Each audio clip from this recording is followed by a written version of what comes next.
¿A dónde está papi?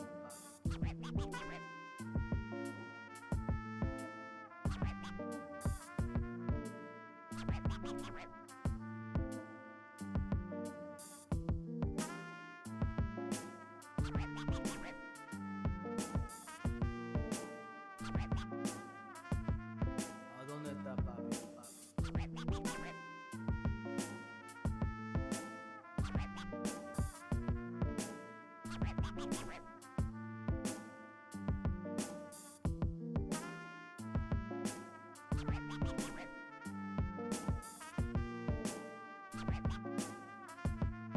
¿A dónde está papi?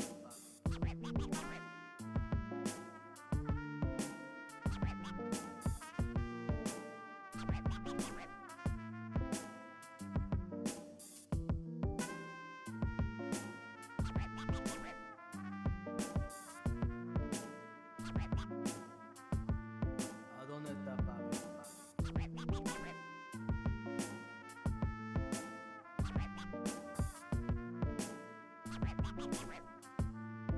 ¿A dónde está papi?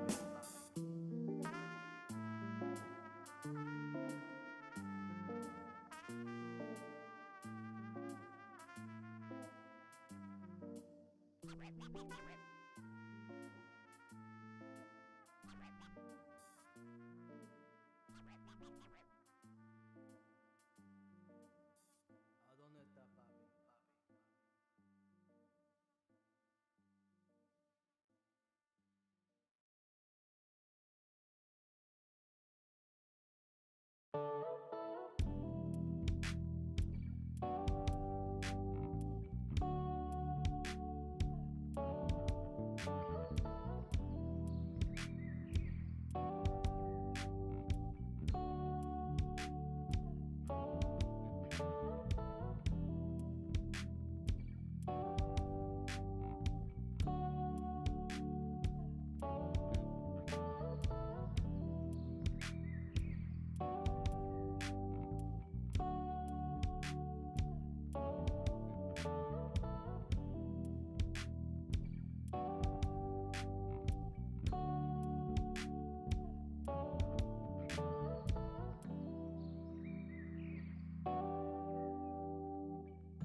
Welcome to the Monday stream. I hope everyone's having an awesome Monday.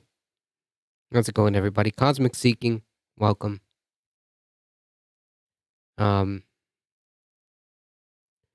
It looks like I am still experiencing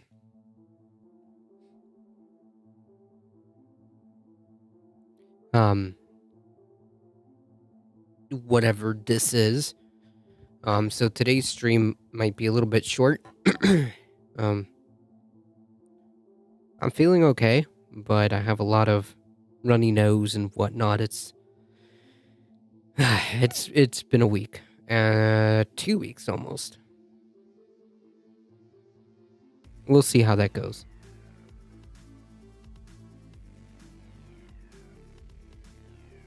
Tomorrow,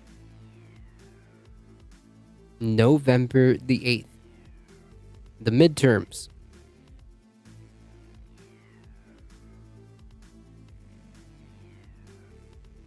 You didn't get the run? No, I don't think this is COVID. No. No. I caught COVID once, and it is nothing like this. Like, this is okay in comparison. In comparison to COVID, this is fine. Most of it is like runny nose. I'm leaning towards like sinusitis. Is that how you pronounce it? Whatever. Alio with the 10 biddies. Thank you. How's it going, Bipedal Meatbag? Yeah, I'm leaning towards sinusitis because like the symptoms pretty much line up.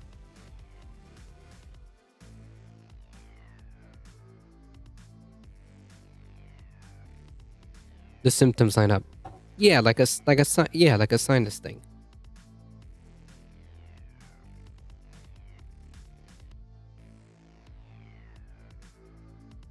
Folks, if you haven't, and you live in the US, make a plan. Tomorrow's the day, folks. Tomorrow's the day. Make sure you got everything that you need.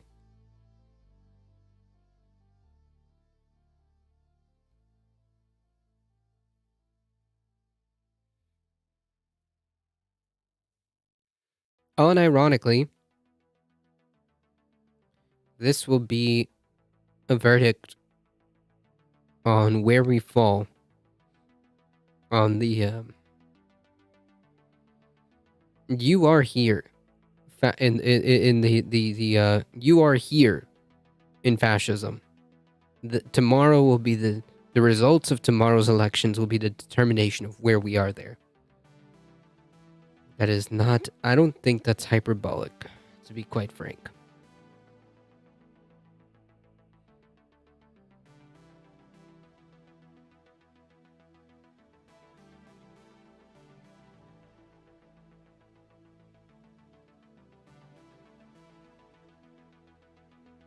We do have a couple of articles to go through. One video.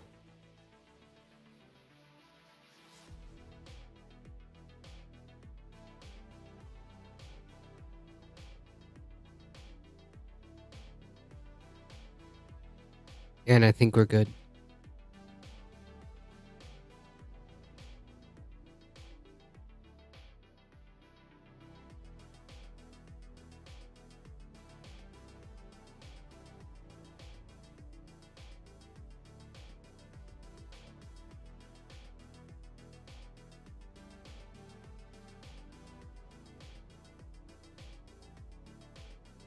David Dole did a fantastic video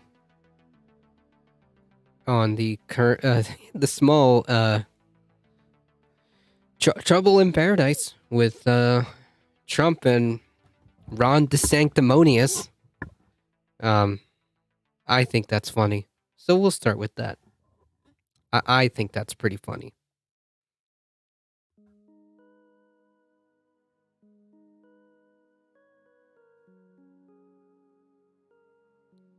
Let's see how many recounts and audits are done before January 2023 when the Congress reconvenes. Oh, yeah, I don't know. It might be quite the mess depending on how much shenanigans these people decide to come with.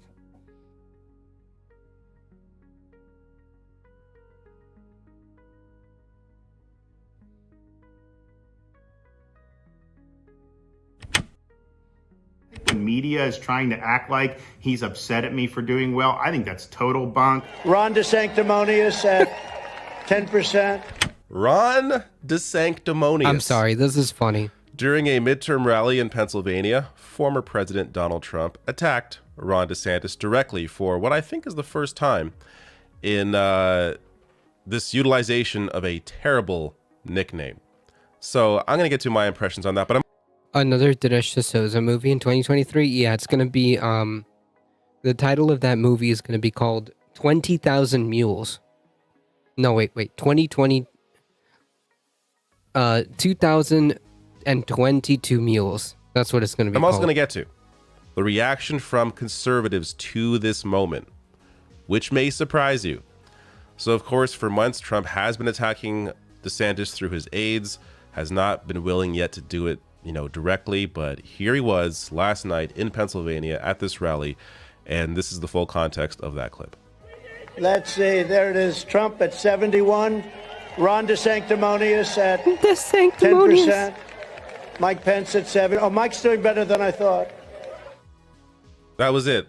It was just name calling him in passing. And there wasn't even really a reaction from the crowd because honestly, I don't think people there even know what the word means. For Trump to use the biggest word he knows as an attack line on DeSantis, not very effective for the audience you were speaking to. So for any Trump supporters out there that are still confused, here is the definition of sanctimonious. He got booed when he told everybody got vaccinated. True. To other people, which not only describes Trump as well, but basically every.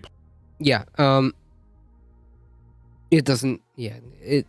None of it makes sense. But how will they be able to claim mules when they stake out drop boxes? Yeah, you mean like the armed goons, the armed domestic terrorists, who are out there intimidating voters in Arizona under the guise of like what was that group, Clean Election or whatever bullshit. Yeah, no, they don't care. Cosmic seeking, they're gonna dispute the results of the election regardless. Like these are the type of people that will be like, if they lose, then the election was rigged. And if they win, they should have won by an overwhelming margin. But so they'll claim whatever they need to claim cosmic seeking. Politician. So for him to try and use this as the nickname to attack Ron DeSantis is so stupid. He could have done a much better job. I mean, is this the best you got? This is terrible. So I'm going to get to the reaction from conservatives in a second here. This I found very interesting from Daily Beast. So the Daily Beast previously reported that Trump intends to hit DeSantis and isn't backing down anytime soon. So that was the reporting before this attack. Quote, weren't they wearing Oath Keeper shirts before, while they were guarding the ballot box? I don't know. Good question. I don't know. Welcome to Monday. How's it going, Maple Leaf Dragon? Trump's going to end up doing to DeSantis and his wife what he did to Cruz and his wife, a Trump advisor told the Daily Beast. So Trump, of course, this is all about him. It's always been about him. Apparently, just now, there are Republican supporters that are now realizing this. But I don't know. I mean, I would have thought, yes, DeSantis, especially after seeing him in that debate with Charlie Crist, where he got absolutely destroyed by Crist, which is surprising because I think Crist isn't that good of a politician. After seeing that, I thought for sure, yeah, Trump could, eat DeSantis alive. But now after seeing what Trump's got, I am not so sure anymore, though, I'm sure there'll be more attacks and they have to improve because this was terrible. I don't know. But I think it really, like, I'll disagree a tiny bit with David here. I don't think it matters. I don't think it matters if it was like a subpar attack or whatever. Like the people who are going to be behind Trump, they're going to be behind Trump. Like it doesn't matter. I hear they were staking out in full military fatigues with guns. Some of them had, some of them had firearms, and some of them were wearing tactical gear. Yeah. I just had dinner, which may require taking up residence in the bathroom for the evening. Uh-oh. Uh-oh. I hope you're doing okay, Maple Leaf. Yikes.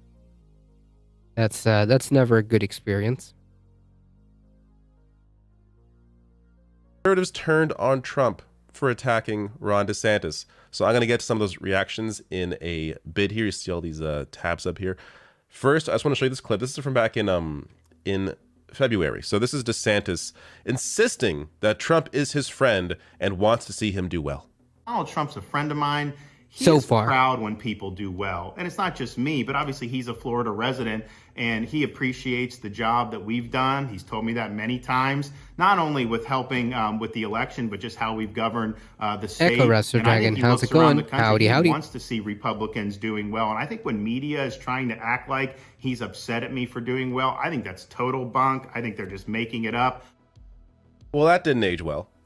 And look, it's true that, yes, I do think Trump wants to see Republicans do well, as long as those Republicans support him and do not question anything Trump says, then yes, he wants to see them do well. But if they challenge his power in any way, as DeSantis is planning to do, apparently, with a run for president, then, you know, the gloves come off. So let me get to some... yeah, he's correct. Is DeSantis actually running, or is this just like... Or is just like posturing to get ready for maybe the next election? Like, what's the deal here? He thinks Trump is his friend. You sweet son of a child. Trump's nobody's friend. The only thing you're about as useful as he'll think you are, and then that's it. But are we gonna place bets on DeSantis actually running? Because I don't know anymore. I'm stuck between, like, is he just doing this? Because, like, he won't be able to challenge.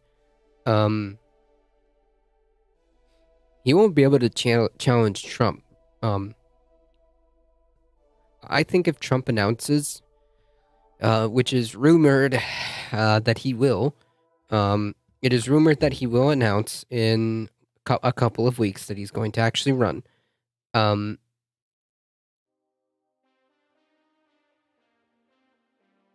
I don't think that anybody can challenge him. I think he does want to run and is trying to solidify himself on the good side of the Republican Party. Okay, maybe. I don't know, but I guess I should specify, like, is he going to run this election? Because it doesn't seem like he would, right? He's going to run for governor. Doesn't he have to focus on that race? Reactions here from only conservatives. So I just want to show you their reaction because this is, you know, I guess what matters here in this fight. Matt Walsh here. Trump from, 2024, Daily get Wire, used to it, tweeting Cupcake. out, Wait, doesn't that mean that he lost the election in 2020? That's such a cute nickname. Did you make that one up yourself?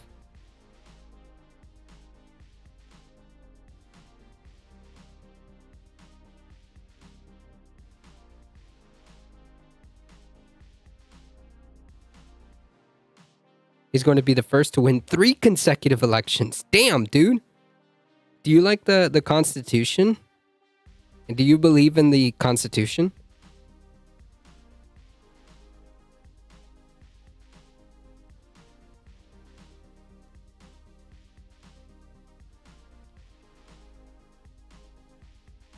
The RNC chairs say they won't pay Trump's legal fees. True.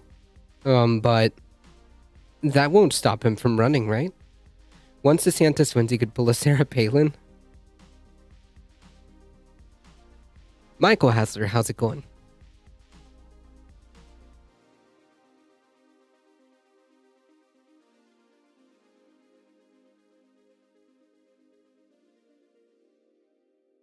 Hell yeah, you mean the thing that...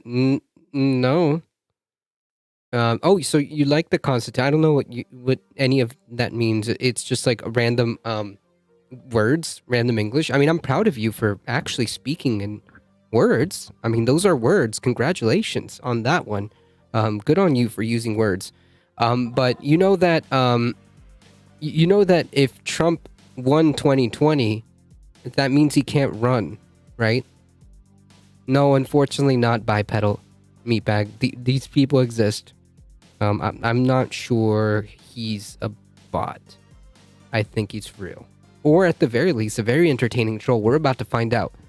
So if you like the Constitution, wouldn't that mean if he won 2020 that he's not allowed to run again? Or what? So you don't believe in the Constitution, or do you? I'm curious. It seems like you have no idea what you're talking about. Biden's gonna lose? No, that's not what I'm talking about. That's not what I'm talking about. I'm asking a very simple question. If Trump won in 2020, it would be unconstitutional for him to run again. You know that, right?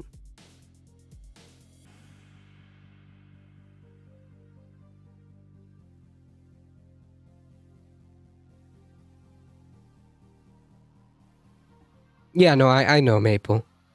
I know. It's illustrating that it's illustrating your point right now. A simple question from a simple man. I got you. Do you know what a joke is? I don't think Trump actually won in 2020, but he will. Oh, so he didn't win. Okay, so he didn't win the election. All right. Whoa, hold on. We're making progress, guys. We're making progress. So step one, the election was good. Step one, Biden won the election. We're making progress, folks. Congratulations. Damn, dude. I'm very proud of you. I'm very, very proud of you.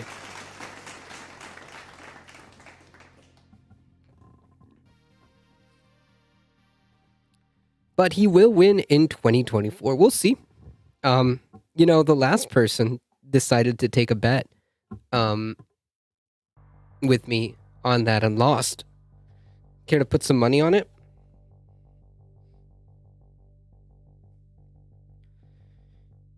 Hey, Cheeseburger Freedom Eagle, welcome. Trump won because of 80,000 ballots and mysteriously arrived at the last second, so he did technically lose, but your side loves cheating. Really? How did that happen? Can you prove? Where are those 80,000 that mysteriously, where did those come from? Can you substantiate that claim for me? Show me proof of that claim, because I don't know what you're talking about. Can you show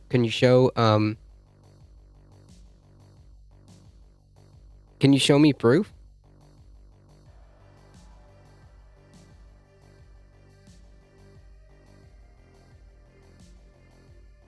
That means Trump can legally stand in 2024? We'll see. Well, first he has to announce that he's running. First of all. Then we'll take the next step. But can you show me proof of that? Can you show me proof of that claim? By Tom Biccioni, Donald Trump, provided by Ralston, blah, blah, blah, blah, blah. Consider bailing on his True Social after being offered another social media deal.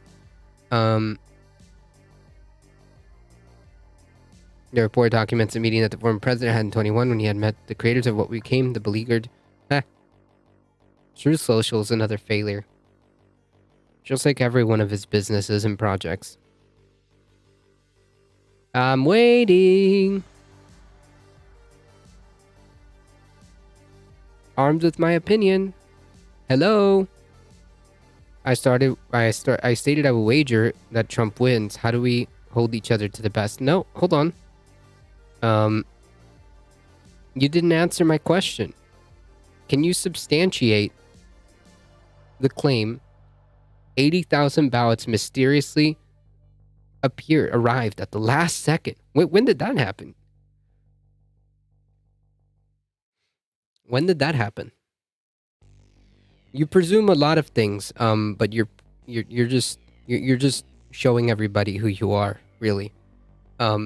First, Trump has to announce.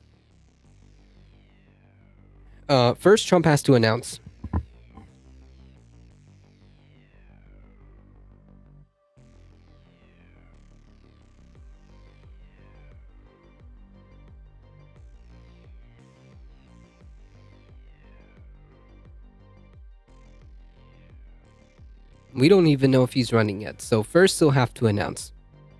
Will you wager $1,000? Nah, I'm not gonna wager $1,000. Are you crazy? I'll wager you $10. How about that? $10. I'll wager you $10 if Trump decides to run that he's going to lose. That's how confident I feel.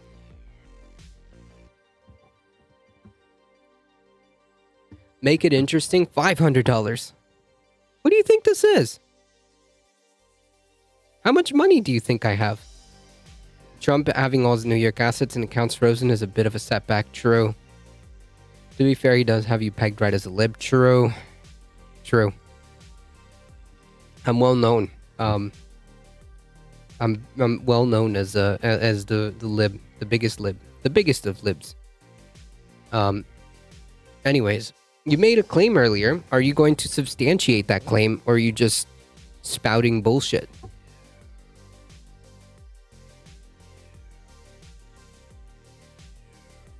DeSantis is an extremely effective conservative governor who has had real policy. Yeah, wins the and real- the debate sphere is going to evolve into just gambling. That's true. That's true. The debate bros are just have just evolved into bets. I know you're liberal and can't manage money. True! Because that's what liberals mean. So just save up by canceling your OnlyFans subscriptions. What? And spend less on avocado toast. What? There's a lot of presumptions on this thing. But I see you failed to substantiate your initial claim. So we're just going to go with your bullshitting. Moving on, since you can't substantiate it. Cultural wins. Trump isn't going to be able to take this one down with a dumb nickname. He better have more than that up his sleeve. He also goes on to write, also, nice job launching your public attack against the most popular conservative governor in America 3 days before the midterms, when we're all supposed to be showing a united front. So all the reactions I'm going to show you here are from True. prominent conservative voices, not just Next time you randos say some online, dumb but shit, these are substantiate people it. that affect others that listen to them, and that is why what they're saying here may have some sway over some MAGA Republicans. But I'm not, Rob, are we sure he's not? No, Dreyer he's here, not a bot. who- There are people who I forget his unironically exact believe title. this. He's the senior editor of the American Conservative. He tweets out, "What an idiot! DeSantis is a far more effective leader of the right than Trump was. If that is, you expect a leader to get a lot done, rather than just talking about it and owning the libs." Ben Dominic here, of course, married to Meghan McCain, a prominent conservative, says needs work, and he's a big Trump defender. So Oh, even look, he now recognizes they're in my DMs. Jesus Christ.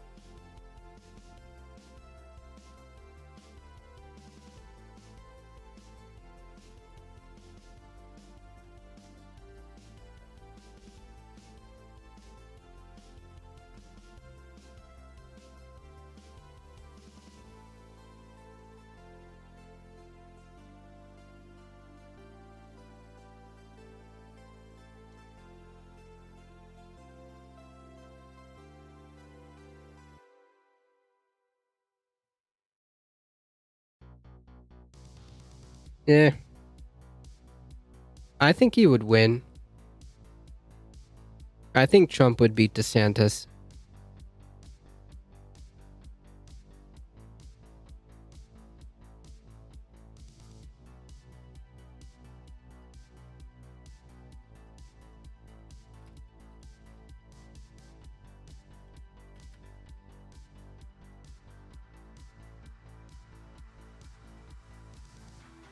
Trump would beat DeSantis, and DeSantis is only as big as he is off the back of Trump. Yeah, I agree. I agree.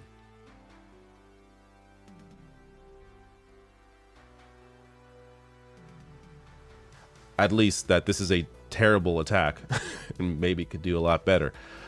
Scott Moorfield here. Says other than being an extremely effective governor and taking one leftist scalp after another. No, What I has would, Ron I would DeSantis want done to to earn see this Trump's fight. scorn here right before an I would election? want to see this fight because it would split the Republicans. So it's a good thing.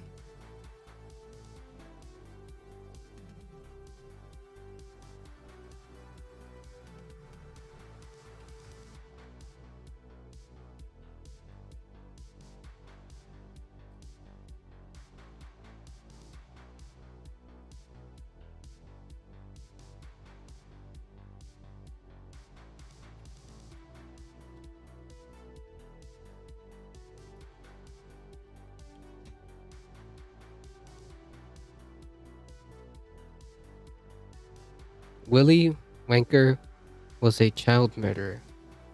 I believe he owned a chocolate factory. Not sure what that means. The money is moving away from 45? You think so? DeSantis does not have the Trump baggage. It doesn't matter. I could see DeSantis getting a cabinet appointment from Trump. Maybe. But I don't know.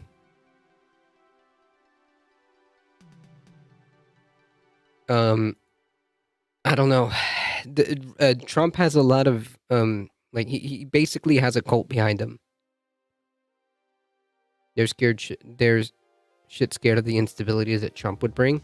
It doesn't matter. I think that if Trump runs, I think they would actually. I think he would win the primary, anyways. I don't think he would win the general election. Wall Street Journal and 2 billionaires have already chosen Santa. What? Like DeSantis? I don't think they're factoring the support from his voter base being as rigid as it is. Yeah, I'm saying that if a primary happened between Trump and Ron DeSantis, Trump would win. And I'm saying that would end up making a that would mean that he's going to face, I guess, Biden in the general election. And I think it would be the same results. That's it. If he runs full on, MAGAs aren't going to. Yeah. It's inexcusable and just shows this has always been about him. I really hope you're not just learning this. It's always been about Trump for his entire life. Not just now, not just in recent memory, but for the entire existence of Donald Trump, it's always been about him. Ian Miles Chong here, also prominent conservative, says bad-mouthing the most effective governor who's pushed nothing but conservative wins is a bad look for Trump. No idea who he's taking advice from, but it's bad advice. Ben Q here says this tells you everything about why Donald Trump should not be the nominee in 2024. Let me get his title, editor-at-large at EI American. Last one here. This is from Ryan Saavedra. It says, quote from major GOP donor, "You've got Lindsey Graham campaigning with America First Trump-endorsed candidates Kamala and Harris hard-right in donors 2024. supporting Dr. Oz. The only assholes attacking Republicans are Liz Cheney and Donald Trump." So the donor is also, at least one prominent one, apparently, turning on him. I don't know. This is fun, though. It's fun to see these two fight. Let them fight, I say. I have to assume if, Trump really goes at it, that he's going to come out on top here. He is, the holy one. The holy one. He is the dear leader. DeSantis is, playing second fiddle. But if the attacks are this week, then I don't know. I guess it does open up a lane for DeSantis. No. Wrong. Clinton seems to want to run again too. No. Come on. Let's not talk about that. Let's not talk about that. DeSantis is younger and Trump is 75. It doesn't matter. No, I'm with her. No, it doesn't matter. These people are in a cult. These people are in a cult. If Trump runs, they're going to be behind him. In my opinion, it's just that simple. If Trump runs, they're just going to be behind him. That core,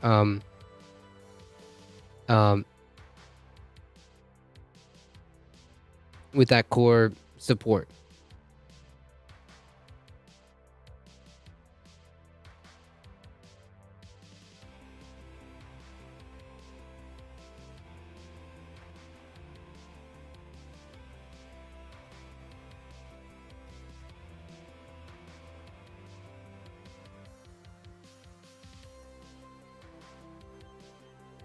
Clinton is not running. She said so herself. Okay, good.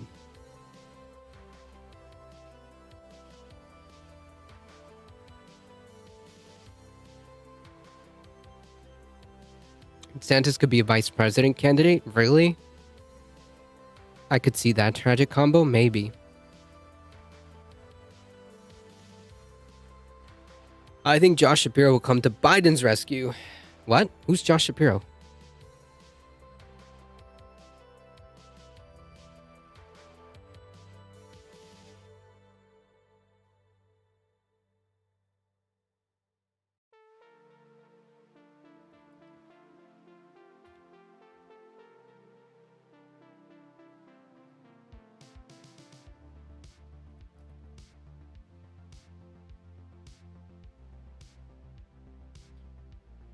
The guy who's battling Dog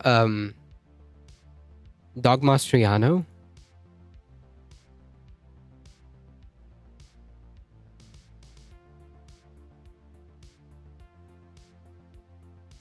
Yeah, big day tomorrow. That's true.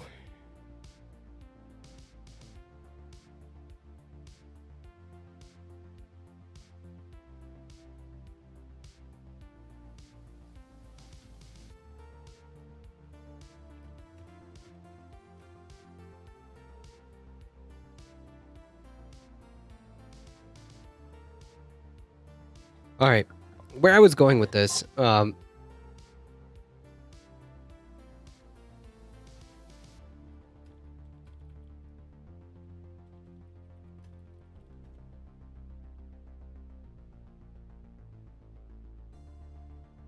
so I guess we should do like the final predictions. Probably won't know until next Monday, including recounts. Well, we'll see how much shenanigans will happen depending on how much Republicans, what kind of shenanigans they come up with. I think Josh is running for office. Yeah, he's running. No, I don't think he's running alongside Fetterman. I think he's running for governor, and Fetterman is running for Senate. Right? Those are two different things.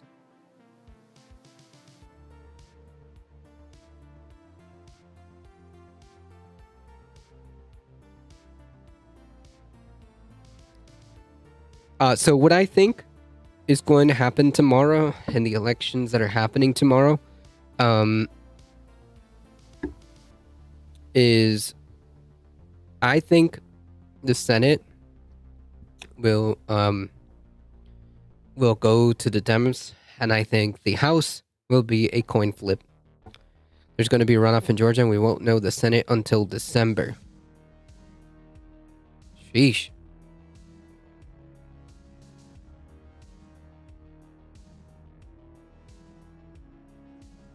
Every Republican candidate will contest the results unless they win. It'll be a predictable mess. Yep.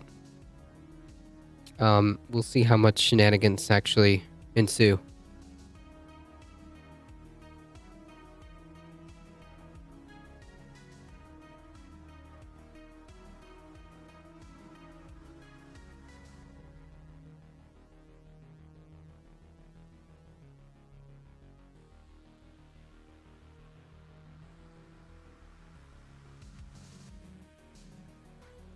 Hold on, folks.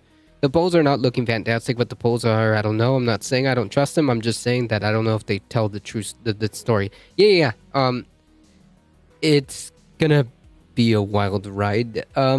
Tomorrow or whenever the results start coming in. Yeah. In 2021, he announced his candidacy for governor and ran the unopposed in the Democratic primary. Shapiro will face the Republican nominee. Yeah, I think Shapiro's gonna win. Is that not? He looks like he's gonna win.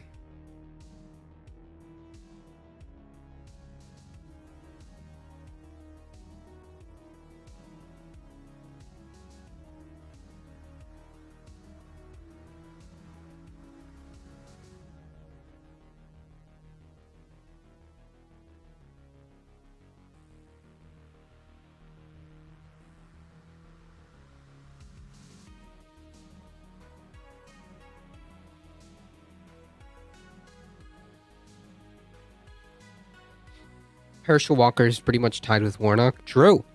That is a very upsetting That is a very upsetting poll. There's been a lot of attempts to readjust polling estimates since 2016 and 2020, and I feel like there's a possibility they may have overdone it on the red side a little. You think so? You think so? Maybe that's good. Maybe that's good. That way, like, it'll light a fire under people's arses. Maybe. If we overestimate. It's better to overestimate the opposition, I think. Yeah. Can polls be manufactured? I suppose so. But, I mean, I don't think that it's like... The polls will give you the answers based on what you sample size, right? That's all you can go by.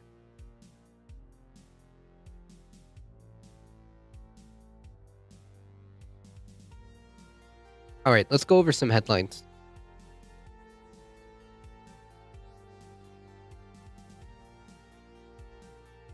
Biden's doing a live rally. Yeah. I wouldn't say they're manufactured, but they obviously weigh them based on a lot of different factors, and it's not always going to be perfect. True. All right. Homeland Security admits to try to manufacture fake terrorists for Trump. Look at that. The Department of Homeland Security launched a failed operation that ensnared hundreds, if not thousands, of U.S. protesters in what new documents showed it was a sweeping, power-hungry effort before the 2020 election to bolster President Trump's spurious claims about a, quote, terrorist organization he accused his Democratic rivals of supporting.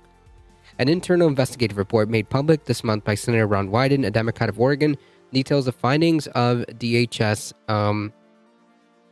lawyers concerning a previously undisclosed effort by Trump's acting Homeland Secretary Chad Wolf to amass secret dossiers on Americans in Portland's attending anti-racism protests in summer of 2020, sparked by the police murder of Minneapolis father George Floyd.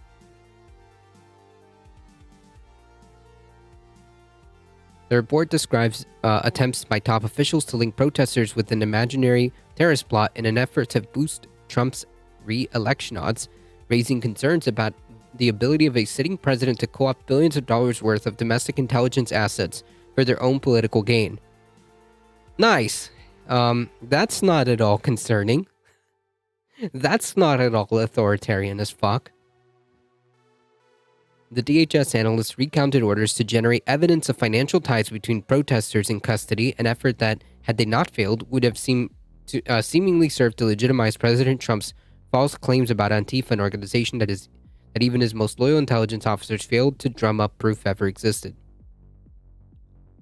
The DHS reports offer a full accounting of the intelligence activities happening behind the scenes of officers' protest containment twisted efforts. Wyden said of Trump's administration officials promoting baseless conspiracy theories to manufacture of a domestic terrorist threat for the president's political game. The report describes the dossiers generated by DHS as having detailed the past whereabouts and the friends and followers of the subjects, as well as their family interests, up to and including the First Amendment speech activity. Intelligence analysts had internally raised concerns about the decision to accuse anyone caught in the streets by default of being an anarchist extremist, specifically because sufficient facts were never found to support such a characterization. Yeah. One field operations analyst told interviewers,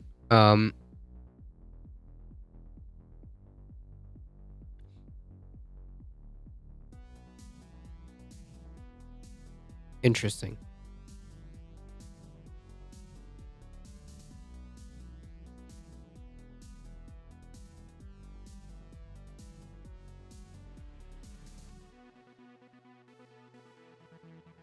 Cool. We'll go after. We'll go over this one after.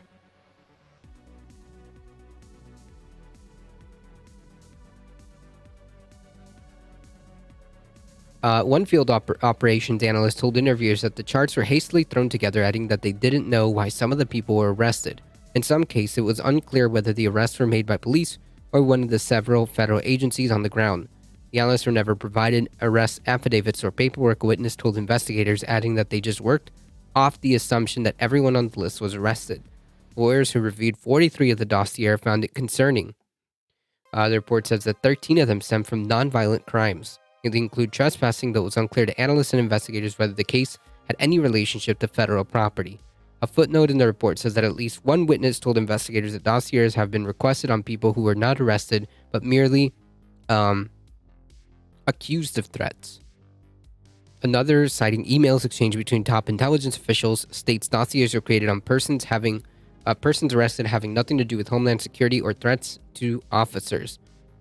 Questioned by investigators, the agency's chief intelligence officer acknowledged fielding requests by Wolf and his acting deputy Ken Cuccinelli to create dossiers against everyone participating in the Portland protests, regardless of whether they'd been accused of any crime or not. That officer, Brian Murphy, then the head of the agency's Officer of Intelligence and Analysis, told the interviewers that he'd rejected the idea, informing his boss that he could only look at people who were arrested, and adding that it was something his office had done thousands of times before. The DHS report, finalized more than a year ago, includes descriptions of orders handed down to senior leadership, instructing them to broadly apply the label violent, Antifa, anarchist-inspired to Portland protesters unless they had intel showing something different. Wow. Cool.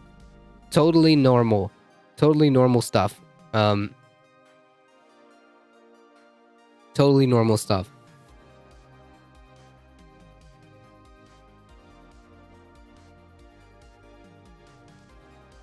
And these are just things that we're finding out now.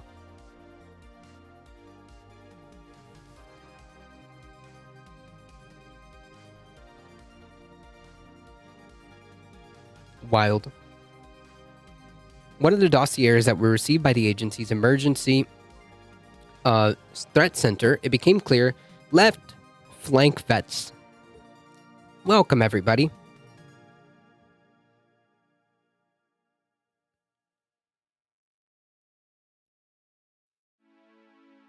Welcome, welcome, welcome.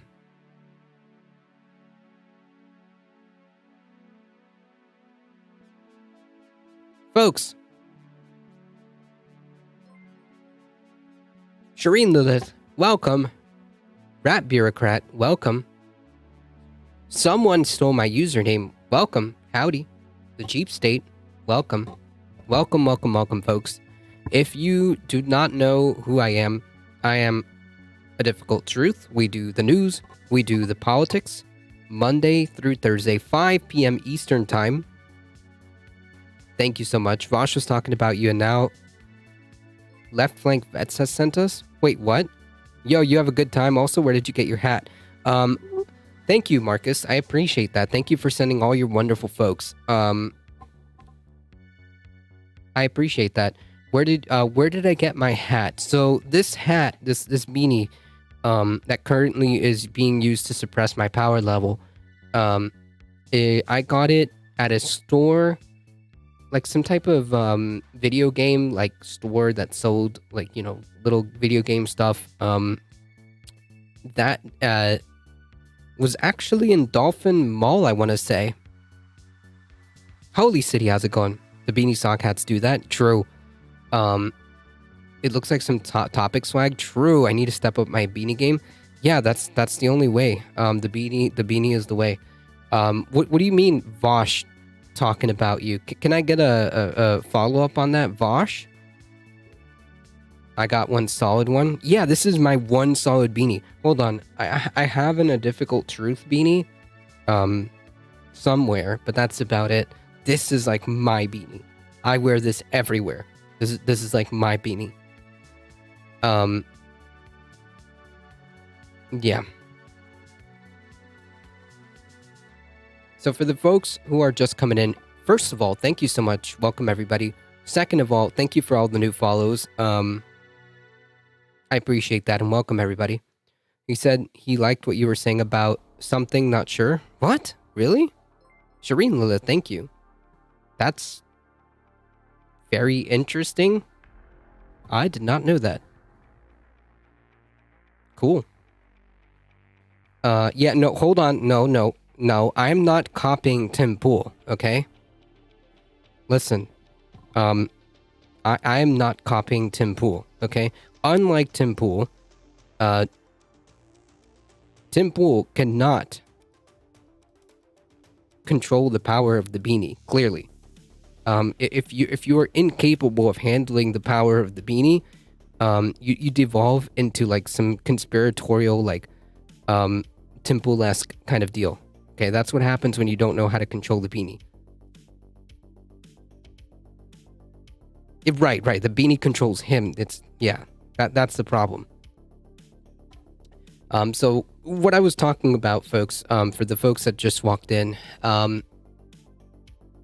they hold in too much heat for me to wear one. It's nice and warm. Well, it keeps me nice and warm.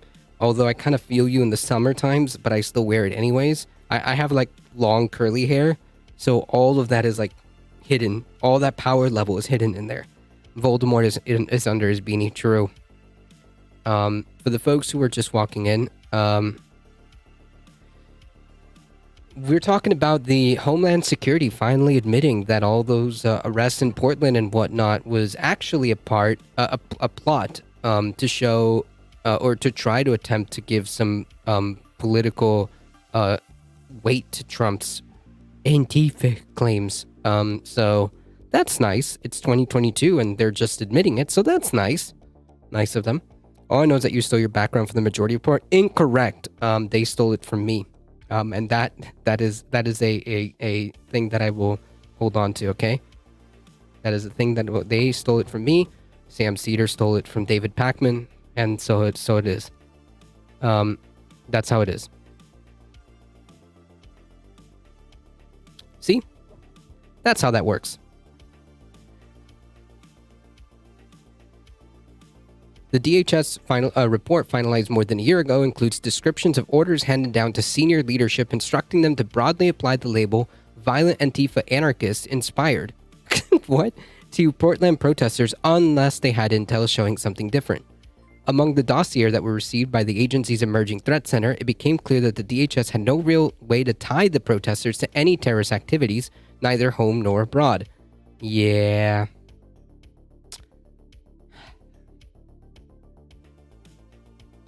Thank you for the follow, Roses SV. Someone stole my username. Let me make sure I thank everybody. Australian Alien, Big Melon Lady, thank you. I appreciate all the new follows.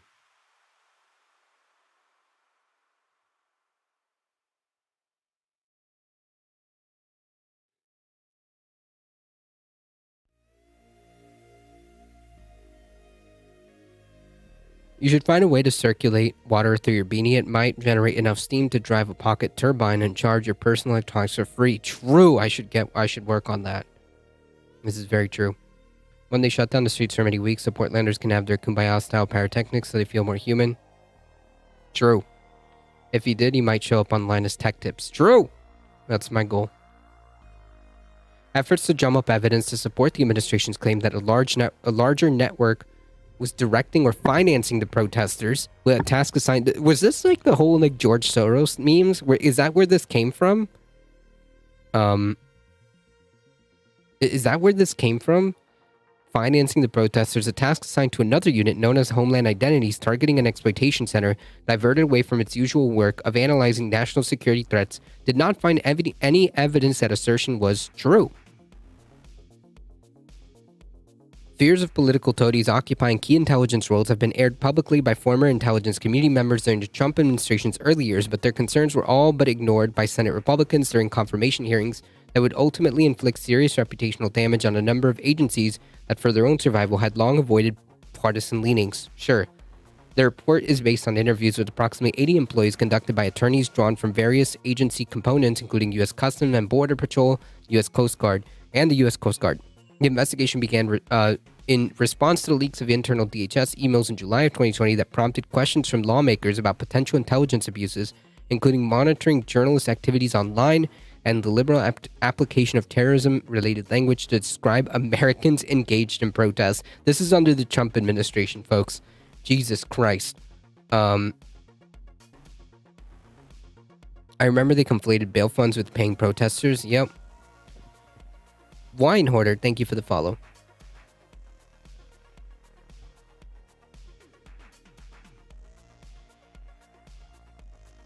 Yeah, under the Trump administration, like,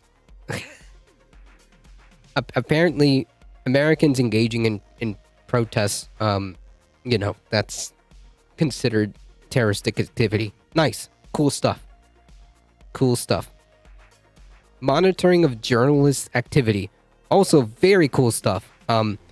Things that don't happen in fascism include, right? Am I right?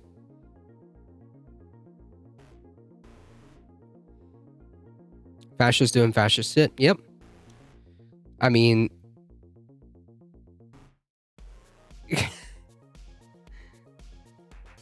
man.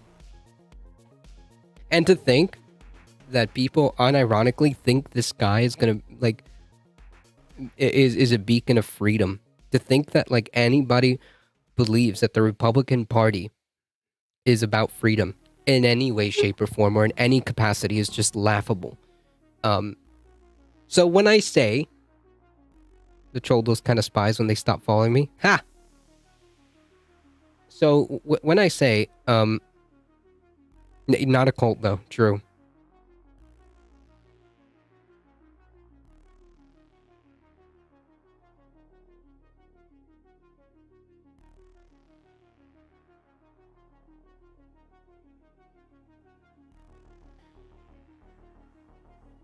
When I say that the Republican Party is fundamentally incompatible with democracy,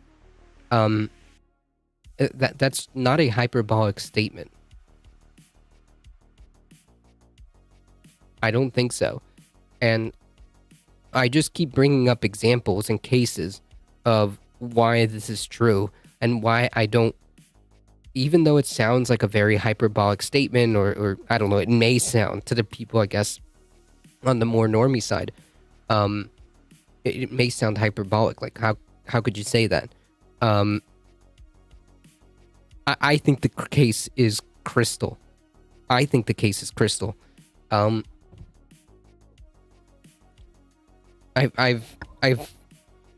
made this. I've made this case very solid, rock solid, and I continue to provide examples of actual things that they did, actual things that Republicans supported, that Republicans did, are doing to make this case.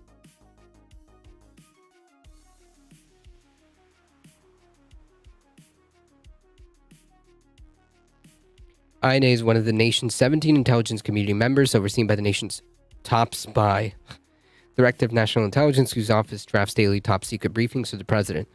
The directorship, dictatorship, yeah, same thing for Trump. The directorship was held through the protest by John Ratcliffe, a Republican of Texas, renowned Trump loyalist, whose nomination to the post was drawn initially in 2019 over qualification concern raised by lawmakers and career intelligence officials. The dossier, known as Operational Background Reports, or OBRs, are known colloquially within the agency as baseball cards. The task of creating them was handed with little to no guidance around execution to the agency's current and emerging threat center, an analysis unit whose actionable intelligence is distributed widely throughout the government.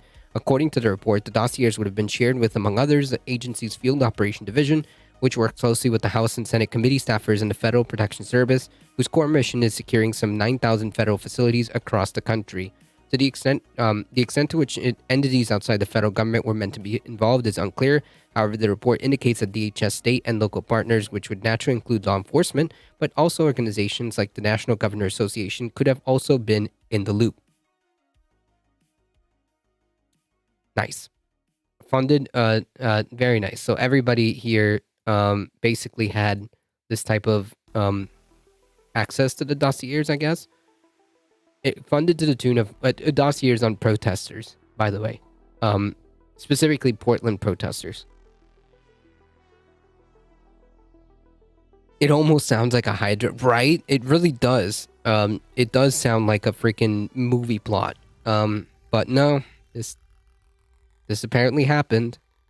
Funded to the tune of $1.5 billion, while people don't have health care, while people don't have education, while people, don't have housing. Sure. funded to the tune of 1.5 billion. The Federal Protection Services is comprised of thousands of security officers drawn from private contractors such as Triple Canopy, a firm that emerged in 2014, and another contractor called Academy, previously known as Blackwater. Oh, cool. Its staff notoriously included elite warfighters recruited from the Navy SEALs and Army Rangers and Marines expeditionary forces. Activated to engage protesters targeting federal buildings, including well-vandalized Hatfield Courthouse. FPS personnel were eventually joined by officers hailing from across the federal government, including some on loan by the U.S. Marshal Service Technical Unit, normally tasked with making arrests of the nation's most violent fugitives. They converged on a mission dubbed Operation Diligent Valor, authorized under Executive Order 13933, purportedly to apprehend anarchists and left-wing extremists who had been driven to Floyd's murder to target U.S. monuments, commemorative slave owners, and Confederate traders, dangerous individuals, Trump said. Yeah.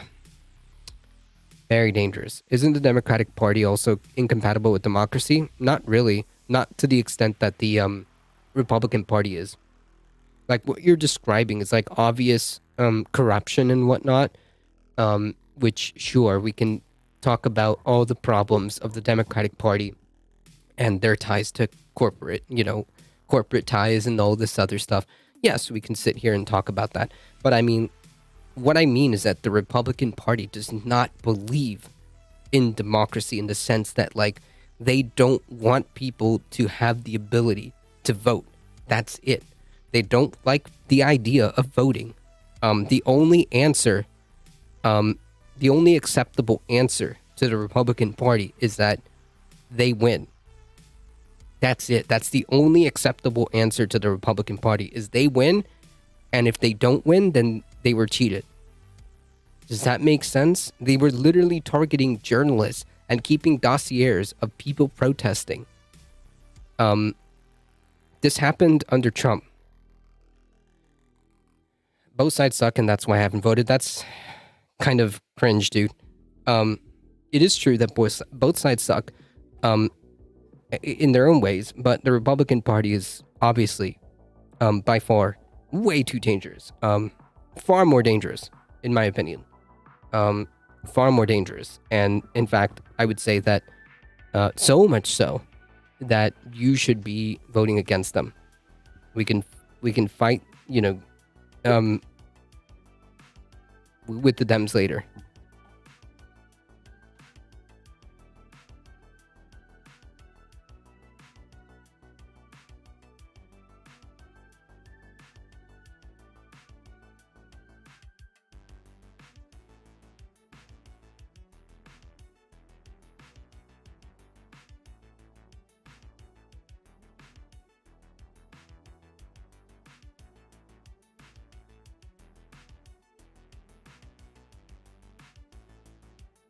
I don't want to lose some of my stuff, so I won't vote to keep any of it. True. That's like a childish. I'm sorry. But it's like, when it comes to electoralism, you gotta, it takes 5 seconds, okay?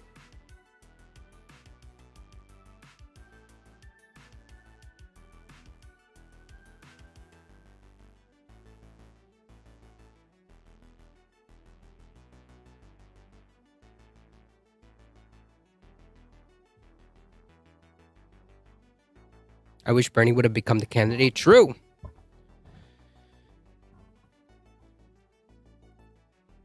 I would vote for Ron Paul. Cringe. Well, you don't have those options, okay? So you play with the cards that you're given.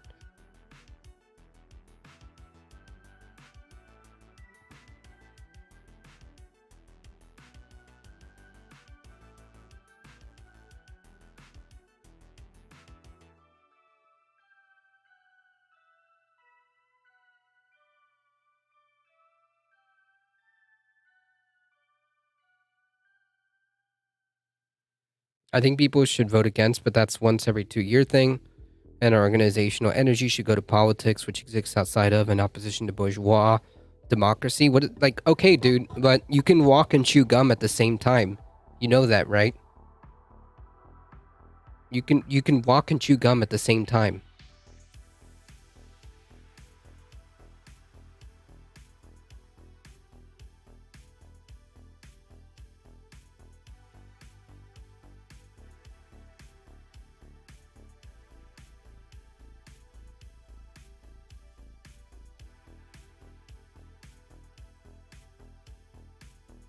Like, you can engage in mutual aid, and you can engage in doing activism that is not, because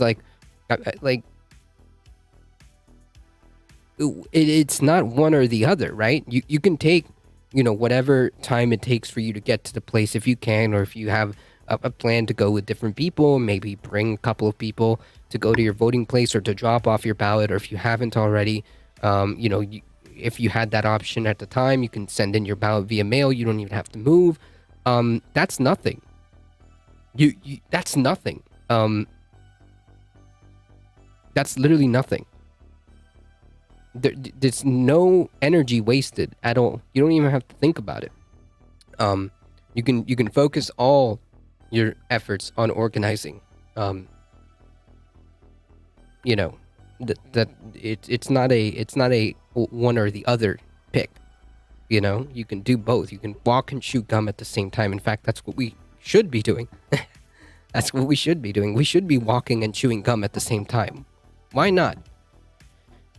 I feel like in U.S. politics, you just pick the lesser evil. Yeah, you always will. That's the problem. That's the conundrum and the issues that come with the flawed, garbage system that we're in. That's all we have right now within that parameter. Outside of that parameter, there are things that we can do, and that's fine. The Republicans have certainly made it very hard lately to stay neutral in politics. Exactly. Thank you. Obviously, the legislative output of Congress is skewed heavily on the elite interests and preferences, and in many ways that have actually led us to where we are now. True. But I don't think we can realistically say both parties are much of much anymore. One party now has just resigned itself to winning or taking the ball and going home. Yep. By the way, why does the U.S. not have multiple political parties? It's really uncommon. It's like really uncommon in the EU. Yeah.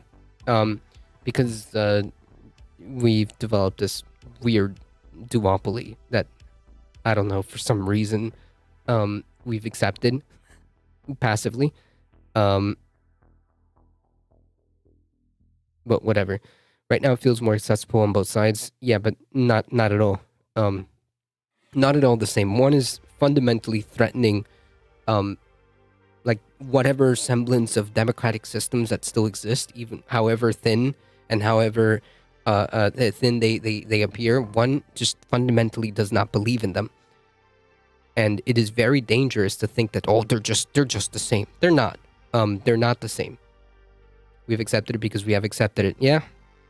Lobbyists and special interests have paid for government deadlock for decades, and the recent MSM fear-mongering has finally convinced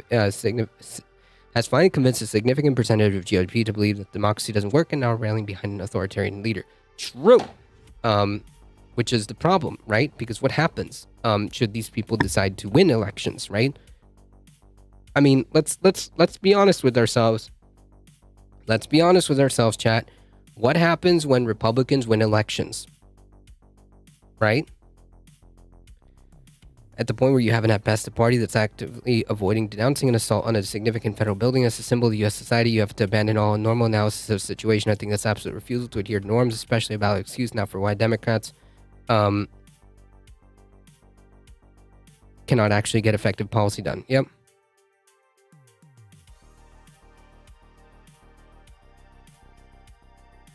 The rich get paid out. Yep. Among other things, yes. But bad stuff happens when Republicans win. Among that, someone stole my username. Yes. The Democratic Party spending money to get the most extreme Republicans on the ballot so they could look better by comparison doesn't help. No, it doesn't. No, it doesn't. It's ridiculous. A ridiculous strategy. Not a good thing. A completely asinine and unbelievably a silly decision to do something like that. Phenomenally ridiculous. It is almost amazing how bad of a decision that was. To think that you're gonna fund these far right clowns because you think that they're gonna make you look better.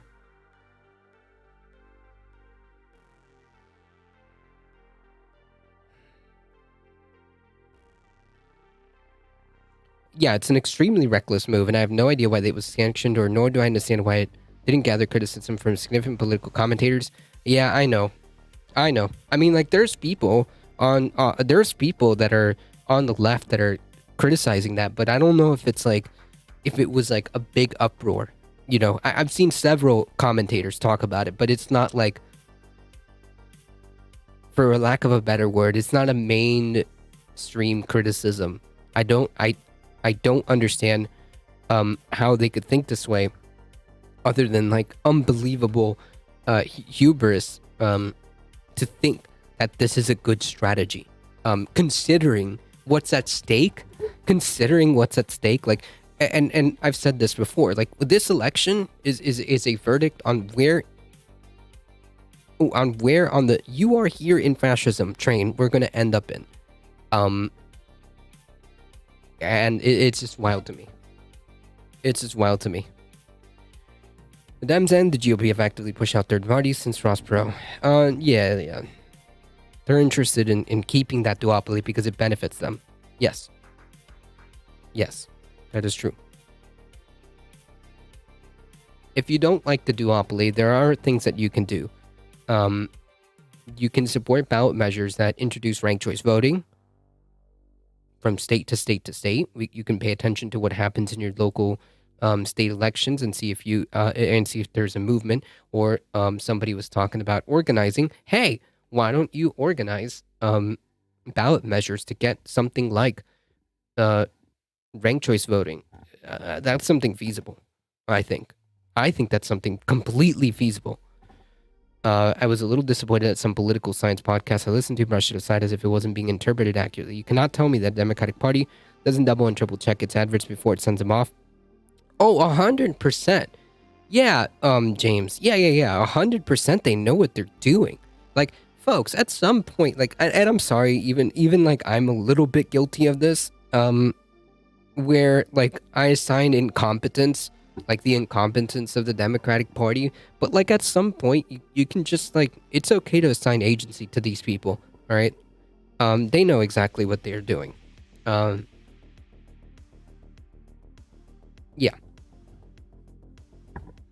I agree with you, James Napper. If Alaska can do it, anyone can. Yep. There you go. So that's a way of at least helping to chip away at the duopolies, to try to get ballot initiatives that do ranked choice voting in your state. There's a project.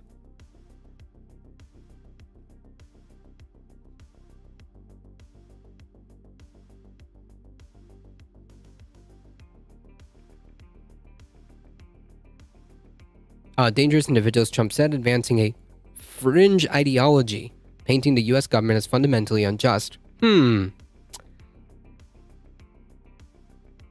shit. The Dems propped up Trump and Ben Carson in 2016. Yeah, because they thought that they were going to be the easiest ones to beat. Trump was supposed to be a clown that had no chance in heck. Trump was supposed to be a clown in no chance in heck, and it's not funny. I don't know why they would attempt to deploy this strategy again.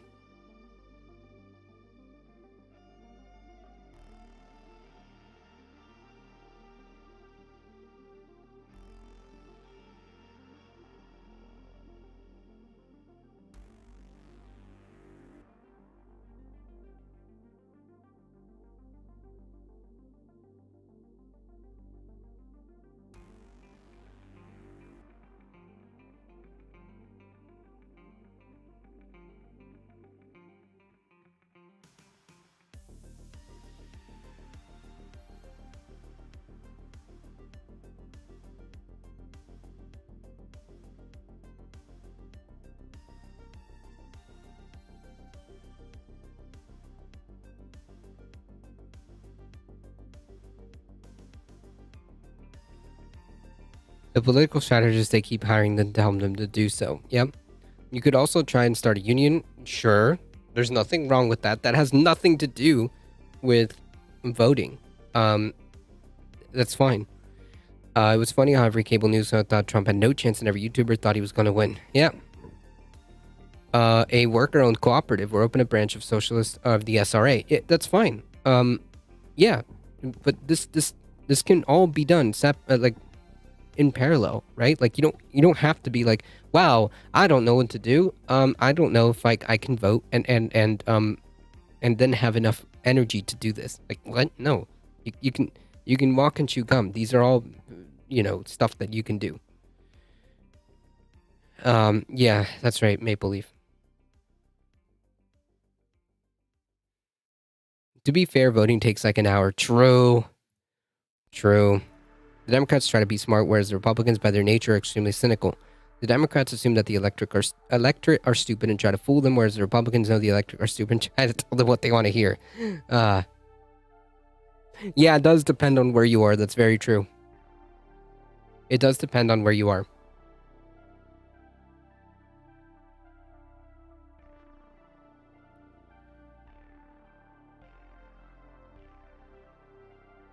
My thing is blah blah blah. Someone who doesn't have to back down. Is this speculation on the Trump announcement? Oh, okay. Well, we'll see. If I spend 45 minutes voting once a year, that is my full political budget. True. Very true. Very true. I once voted twice in a midterm and then in 2 years I also voted in a presidential election, and then I just stopped doing any political advocacy after that. I voted by mail, so it was like 5 minutes. Damn. What are you gonna do with the rest of your 40 minutes of political budget?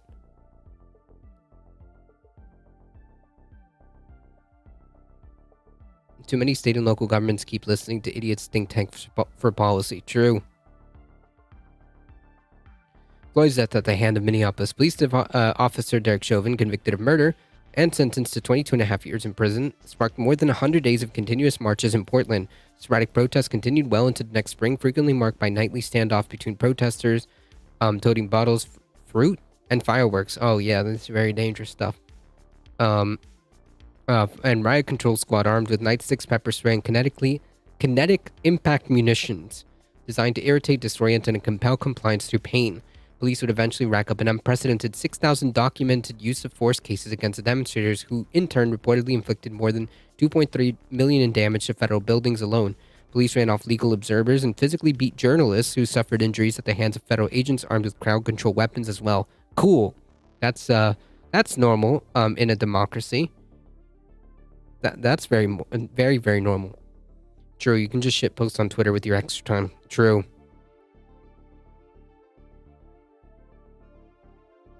In response to the bad press, Justice Department lawyers filed a successful motion in court giving police the power to force reporters off the streets. Jesus. Once again, totally normal stuff that happens in a democracy. Reports began surfacing, meanwhile, of protesters being abducted near demonstrations by men jumping out of unmarked vans in military fatigues. After widely circulated footage confirmed the accounts, DHS acknowledged the abductions, as well as the fact that the agents had taken intentional steps to ensure their identities remained secret. Yeah, people thought like this was an exaggeration, but yeah, this happened. Analysts would feed protesters' names into an array of databases, including LexisNexis, a tool used by Immigration and Custom Enforcement to hunt undocumented immigrants. Another tool, referred to as Tangles, a likely reference to the now-defunct Facebook app CrowdTangle, was used to compile information on subjects' available social media profiles. Yeah, totally normal stuff, folks. Totally normal stuff. I'm pretty sure I remember seeing this happen in real time on stream. Yeah. Yeah, I'm not surprised. The report also states that dossiers are requested on multiple journalists, including Benjamin Whites, editor-in-chief of Lawfare. Whites was targeted for publishing unclassified DHS material. Oh no! Including an initial leak that set off the investigation. Whites had co-authored an article at Lawfare with Steve Vladek, University of Texas law professor, in July of 2020, which included leaked guidance known as a job aid disclosing DHS plans to act on Trump's executive order. The document, Lawfare reported, implicated at least parts of the intelligence community in the monitoring and collecting information on protest activities. Later leaks obtained by the New York Times included a DHS memo that, among other things, summarized tweets that had been published by whites. One tweet, published on July 26, a week after Lawfare published the guidance document, included a leaked email by DHS acting chief intelligence officer relaying orders to begin referring to all violence in Portland as the work of Antifa. All of it. Nice. Cool.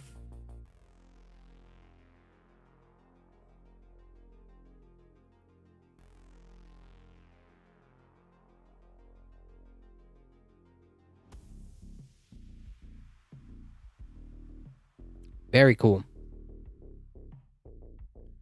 As the summer nights grew longer and the 2020 elections neared, the media spent less time focused on the cause of the demonstrations, the suffocation of a black father of 5 by a white Minneapolis police officer who was outwardly unmoved by Floyd's desperate pleas for air, or the heart-trending cries of his mother. Headlines shifted instead, as if on cue, to focus on narrative crafted by the president's flailing re-election campaign, a pre-packed delusion designed to strike fear in voters' imaginations and tether Democrats to a fictitious terrorist threat. Nothing could dissuade Trump from continuing to propagate these claims, which his supporters, most to this day, would blindly believe. I mean, like, this guy could say anything. I mean, he did say, he did say that he could shoot somebody in Fifth Avenue and people would still vote for him. So, yeah. In my book, it's virtually part of their campaign, Antifa, Trump said. In the final months before the election, Democrats act like, gee, I don't know what that is. Trump's highest-ranking intelligence crony, John Ratcliffe, meanwhile, would go on to play the only card left with a little help from Senator Lindsey Graham. Shocking and alarming career intelligence officials, Graham posted a letter online ahead of the election's final debate. It contained a batch of Russian disinformation that a Republican-led committee had disregarded as bogus for 4 years earlier. Apparently, it focused only on the Democratic left, on whom they could find any material which would smear Hillary Clinton, who had no election to lose. Nice.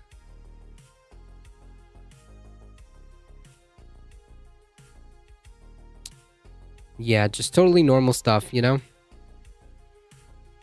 Just the state manufacturing bullshit to paint the opposition as some kind of like domestic terrorist threat and use that for political gains. Nothing out of the usual. Plans to send personnel to more polling stations on election day.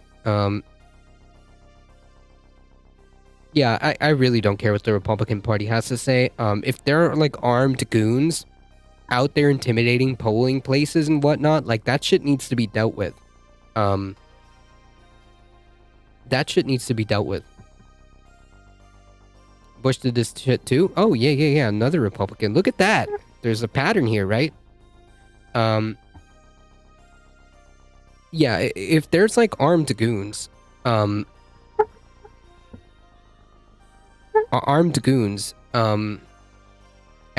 polling stations, intimidating voters, yeah, that shit needs to get shut down too. Clinton too. That's right. That's true. You're right.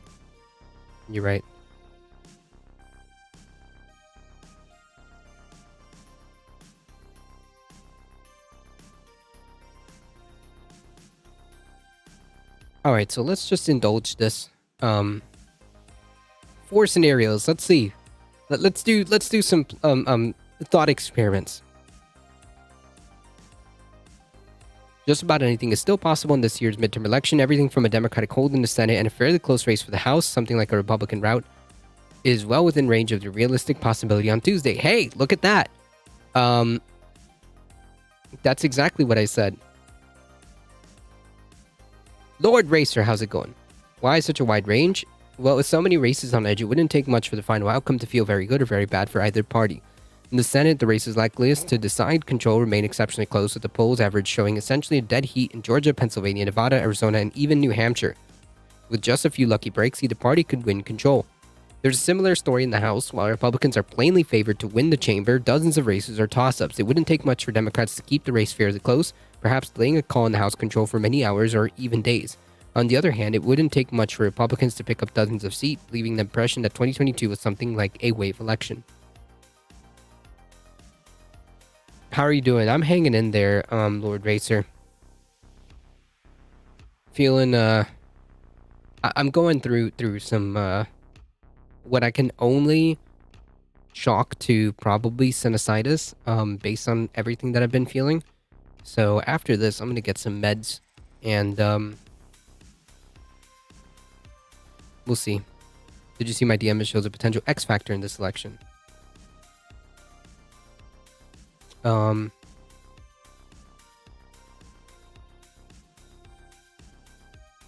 This one?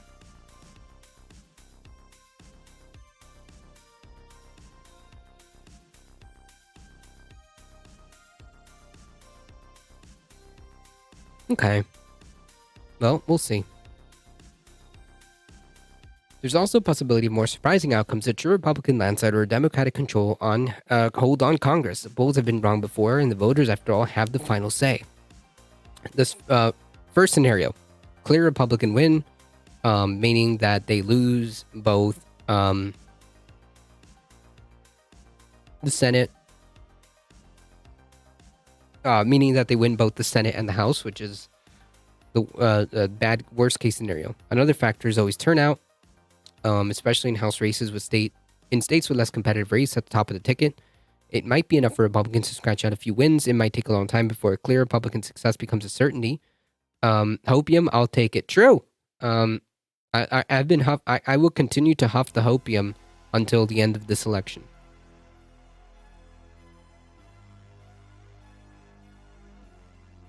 Wisconsin would be in the Republican column by bedtime. A series of crucial House districts in the Southeast, like North Carolina's 13th and Virginia's 2nd, might swing to into the Republican column. The odds of Democrats holding on to the pivotal but slower counting states would start to look pretty bleak. So this is where oh,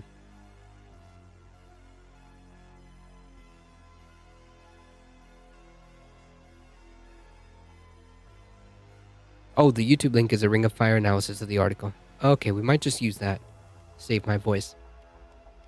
Scenario 2 feels like a win for Dems. Democrats cling to a 5-seat majority in the House, but if they get a few breaks, they might still leave them a lot to feel good about, even if the scoreboard still shows Republicans gaining seats in the House.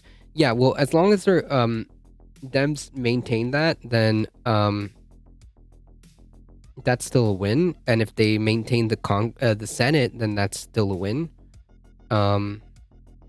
A Republican landslide, meaning they just completely destroy them, I don't think that's likely. A Dem surprise, which means that the Dems do way, way better, way overperform, and they maintain and strengthen their positions. So it looks like that's the 4 scenarios. I'm going to go with the same thing that I've been... I'll maintain my prediction. I think the Senate will go to the Dems, and I think that the House will be a coin flip. That's what I think.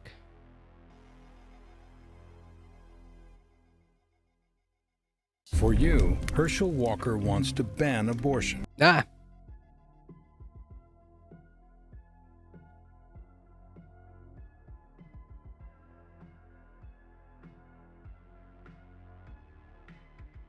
So with the midterm elections just a couple days away, polls all over the place. You know, some polls show Democrats winning certain Senate races, then the next poll shows them losing. So who knows what's happening with the polls? Who knows what's going to... Yeah, it's going to be very difficult to put your finger on the gauge here. This is not as clear-cut as people think it is. This is not as clear-cut as people think it is. Going to happen in the midterms, but let me throw another wrench into the gears here. Another thing to, I guess, just confuse everybody about what to expect on Tuesday. According to new data released by the real estate firm Redfin, red states, red counties, and purple states and purple counties, you know, those swing counties and states that really could go either way in an election, they became more blue during and after the pandemic here in the United States. Biden's will take 48 of the 50 states tomorrow. True. Can we talk about the climate activists that were destroying museum art in China? Okay. hopefully they get the point across, because it depends if their protest got the point across, then yeah. Talking about the fact that, yes, more Republicans died from COVID than Democrats. That is something that hasn't been factored into any of the polling, so that's the X factor too. This is coming from real estate data.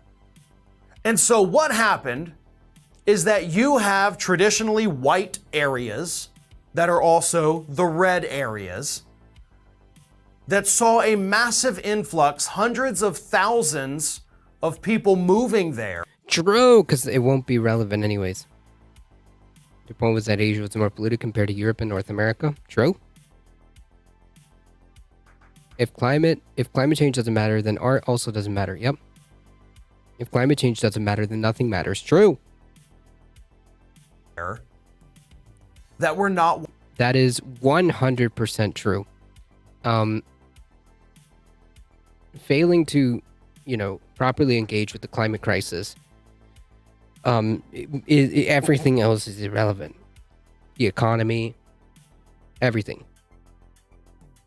White. African Americans, Latino voters, and Asian voters flocked to these areas during the pandemic. And overall, according to the data from Redfin, these red states, red counties, purple states, and purple counties got 1% less white during the pandemic. And those three groups of voters that I mentioned do, in large numbers, mostly vote for Democrats. It's not 100% voting for Democrats, but most of the time, those particular demographics will vote for the Democrat over the Republican. And they just moved to Republican areas to the point where they dropped down the white percentage by 1%. And if you don't think 1% can swing an election, then you haven't been paying attention to American politics for the last 25 years. So that is another X factor. You have demographics that have shifted since the 2020 census. And the reason that is important is because the polling being done right now is based on data from the 2020 census. So if the 2020 census showed that, hey, in this state, 60% of people are Republican and 40% are Democrat, that means when they do their polling, they're going to call 60 Democrats for every, 60 Republicans for every 40 Democrats, because they want their sample to reflect the census demographics. So they're oversampling Republicans because these areas, due to both COVID deaths and demographic shifts after the 2020 census, there's more Republicans being represented in the polls, which means the polls are going to skew Republicans, even though the voting base is no longer that skewed. I hope that makes sense, because that is kind of. We'll see. We'll see. About the only way I can describe it here. Again, we're not talking about huge, massive shifts, but we are talking about shifts that could basically present some really surprise upsets on Tuesday evening, where you have Democrats outperforming the polling data. Again, due to those two massive X factors, the demographic shifts past the pandemic, and of course the majority COVID deaths being Republicans. Those are also not included in the census. Jesus, Bob Dragon. I don't want people to get your hopes up too high. I still say Republicans are going to take back the House.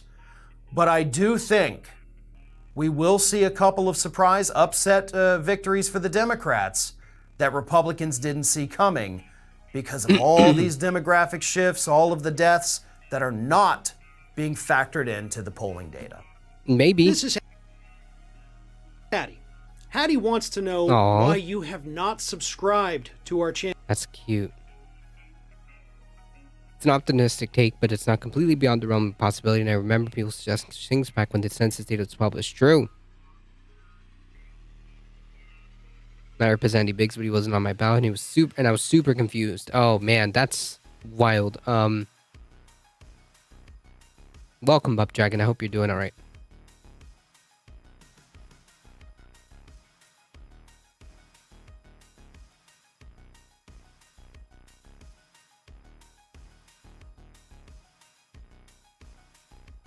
Midterms are about horrible truth that gas prices still rule everything about us. You think so? But gas prices are super low. Well, let me rephrase that. Gas prices are, lowering.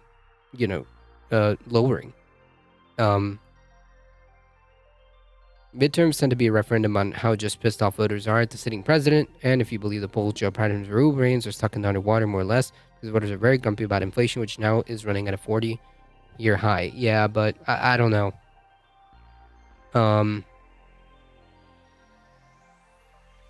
The biggest concern was the economy and rise of cost of living.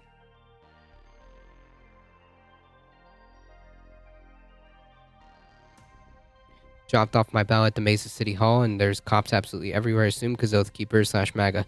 Yeah, in Arizona, there have been several reports of armed thugs, far-right thugs, who are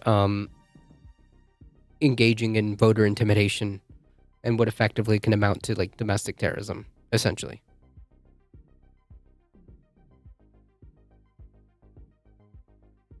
Especially in my city. Yikes. Specifically in my city. Yikes.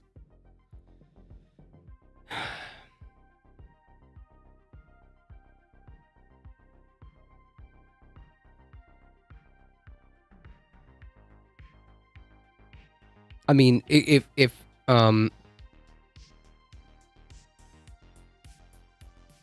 people saw the Democrats flounder despite having an outright majority and their standard of living fall, and I really doubt it would be good.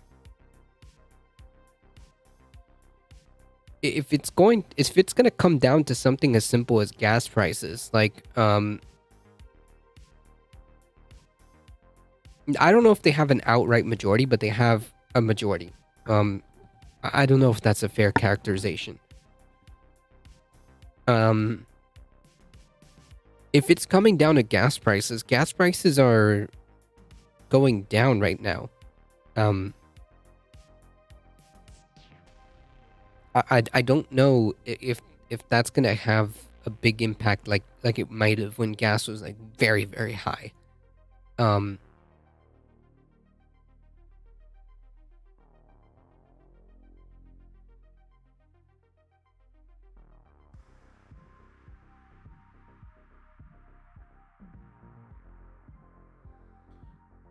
It will come down to handling of crime? Nah.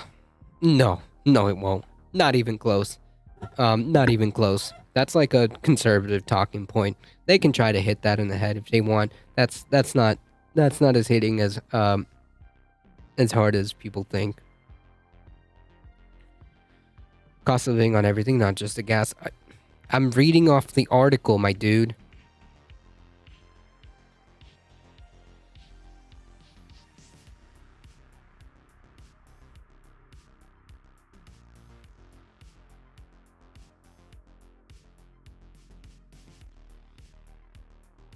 If it comes down to just the price of gas, then I don't know. Then wouldn't that sway like in favor of the Democrats?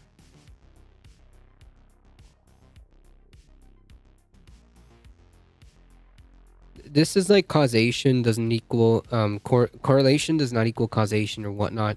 Over the past 2 years, one of the easiest way to protect Biden's phone number has been to Google gas prices. Okay, but the gas prices are going low.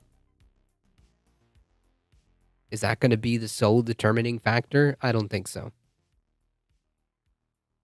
It might play a role. Who knows? Who knows?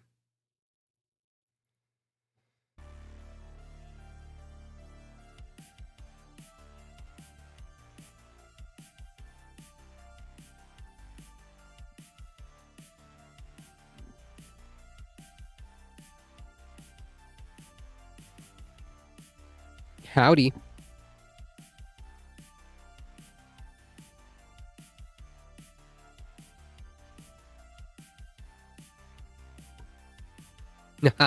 Which is very why people like Larry Bartels say the American politics just come down to high stakes of musical chairs. Yeah, I mean, the economy is a huge factor. That's true. That's true. Levelhead rating with a party of 22. Welcome, everybody. Thank you so much. I appreciate that. Read and Rep, Von Diva, Zeoduke. Welcome, everybody. What does Tough on Crime even mean? I don't know. Welcome, welcome, welcome, folks. If you haven't seen this channel before, if you haven't seen me before, I am A Difficult Truth. I do the news, I do the politics Monday through Thursday, 5 p.m. Eastern Time. Welcome. Thank you so much. I appreciate that level head for bringing your wonderful folks over here. Folks, if you haven't already, consider going to twitch.tv/levelhead. I'm ready for some newsies. Well, we're just shooting the shit. Trying to get some last minute predictions in before going through some more headlines.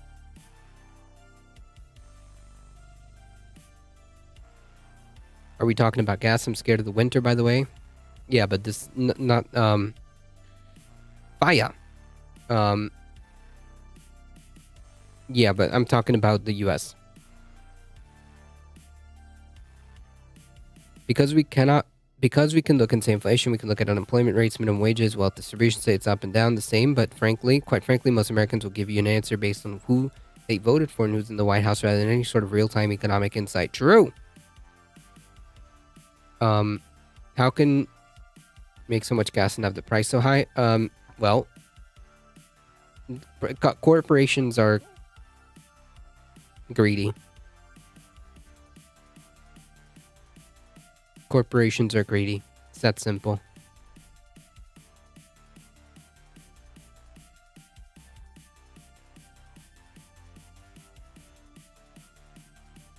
I'm not convinced that I'm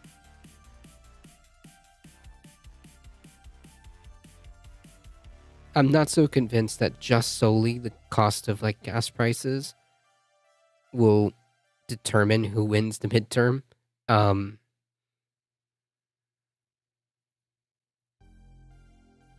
Gas is controlled by private interest too. Republicans are trying to fearmonger an election about gas. It's not government policy. It's a corporation greed opportunity factor. True. True. Hey, Stony Progressive. How's it going?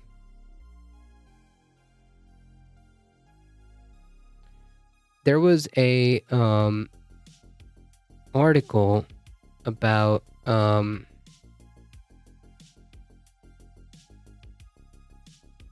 fresh air future to increase 100% while the price of cheese is going to tumble. What? There is a future on fresh air? How's that possible? Is that legal?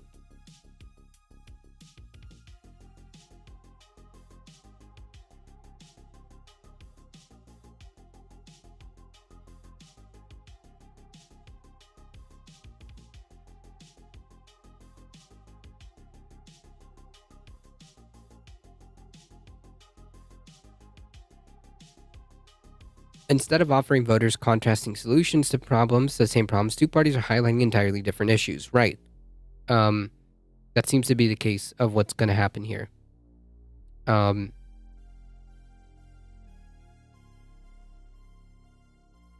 agree. So, obviously, the Democratic Party has decided that they're going to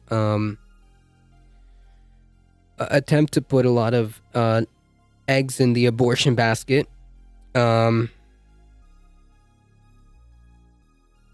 And Republicans are hammering the whole inflation garbage. Anything possible is possible in Joe Biden's economy. True.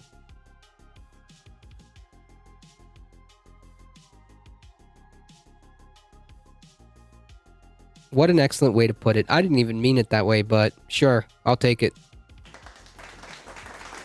No, hold on. Wrong sound effect. Here we are. Please clap. There we go. I didn't even mean to do that. We all know nothing is changing, save for the fascists winning Congress and making the next 2 years even more hell. As long as we can try to, slow that train down, that's the most we can do, Lady Raincloud. How's it going, by the way? In terms of voting, of course. I'm only speaking on the electoralism side. That's it. All we can do is try to slow that train down, right? It ain't going well. I'm sorry to hear that.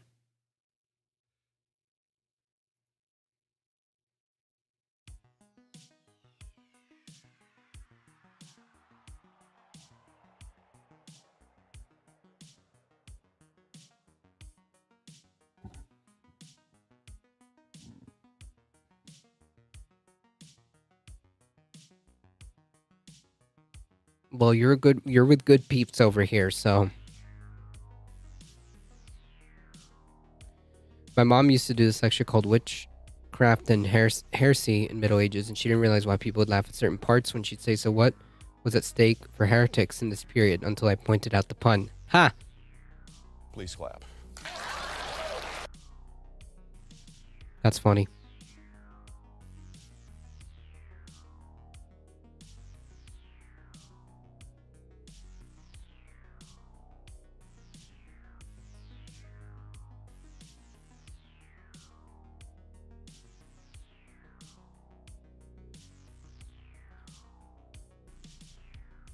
%5 optimism, sure. I figured I might come here to find some spare hope or some Oh yeah, we're yeah, you came to the right place. But I hope you're taking care of yourself. We'll find out exactly what the deal is next whenever the results come in. But hey, all we can do is try. All we can do is try.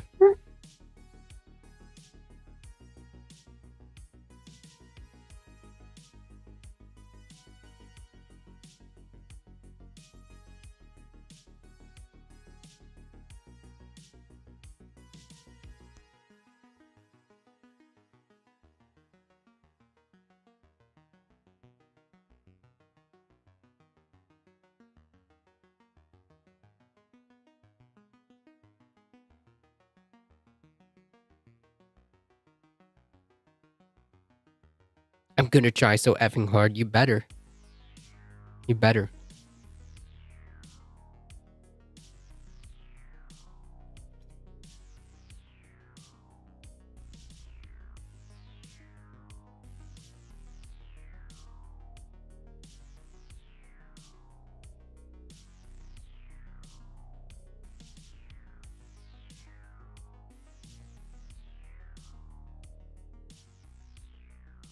Hold on.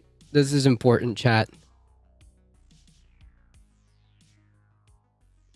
Never mind the Oath Keepers for a second.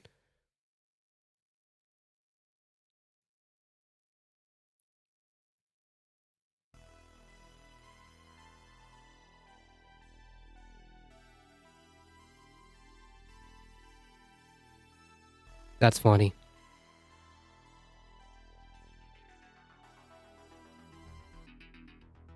That's too funny.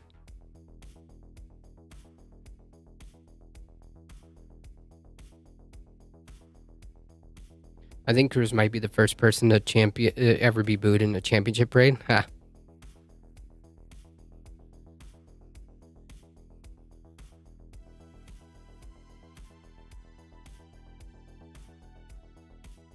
Anyways, that was a good meme.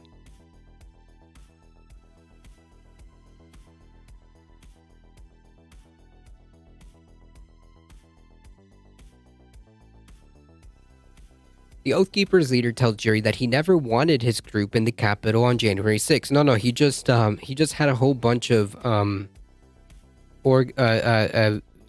communications organizing, and he spent tens of thousands of dollars buying weapons and whatnot. But yeah, he had no intention of being there. Sure. I wish I'd seen some Oathkeeper mofo trying to harass me. I imagine they were prevented from getting near City Hall. Yeah. But there's a ton of other locations that are more vulnerable. Yikes. Oathkeeper leader Stuart Rhodes said he was shocked to learn that his allies went off mission and entered the Capitol on January 6th, telling he had only learned about it after the fact and never viewed disrupting Congress as a goal to his far-right group. No. There's just a plethora of communications between these people, between these domestic terrorists, saying that, you know, they should have brought rifles to put an end to this. They are willing to do what it takes. If Trump isn't going to do anything, then they should be prepared to, you know, give it all or whatever.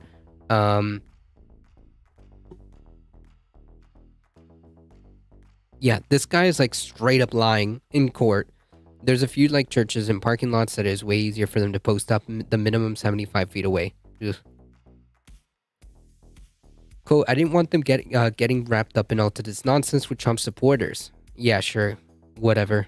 There was a little text message saying that he has that Trump has the support of millions of people along with his oath keepers, that all he needs to do is say the word.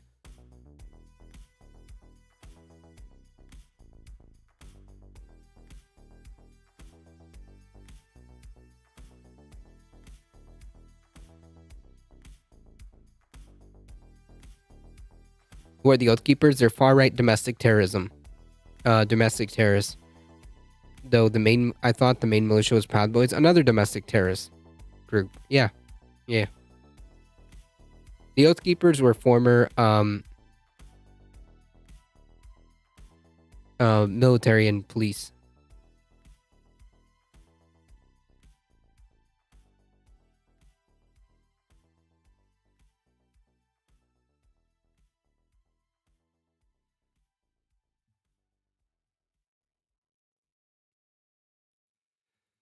The Oath Keepers have more guns and tactical gear. Yep.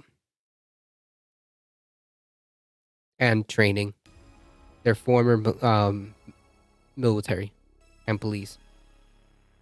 Make sure that no one got wrapped up in that Charlie Foxtrot going on inside the Capitol. Yeah, sure, buddy. I don't believe a word that this domestic terrorist says. It was Rhodes' most forceful rebuttal to the seditious conspiracy case that prosecutors have been making against him for weeks. They have alleged that he helped orchestrate an armed rebellion. I mean, he basically did. He literally spent tens of thousands of dollars in guns and ammunitions and had caches stashed around. They have alleged that he helped orchestrate an armed rebellion against the incoming Biden administration and led his group to Washington. Hang on, folks. Give me 1 second.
Oh, sorry about that, folks. Whew. Did you see? I would love to see a reaction on the week when Carla announced the big press conference and they were all just waiting about it was China. Yeah, that's why I didn't watch it.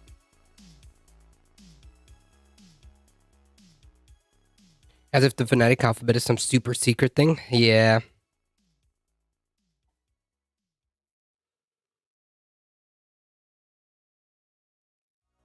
Okay. The goal, the Justice Department argued, was to keep Trump in power by force if necessary, which is true based on all the evidence provided.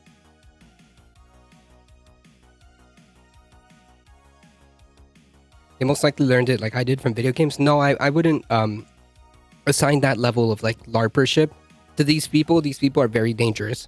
They're ex-military. These domestic terrorists are ex-military. No, they might look like LARPers, but no. I would not underestimate these people.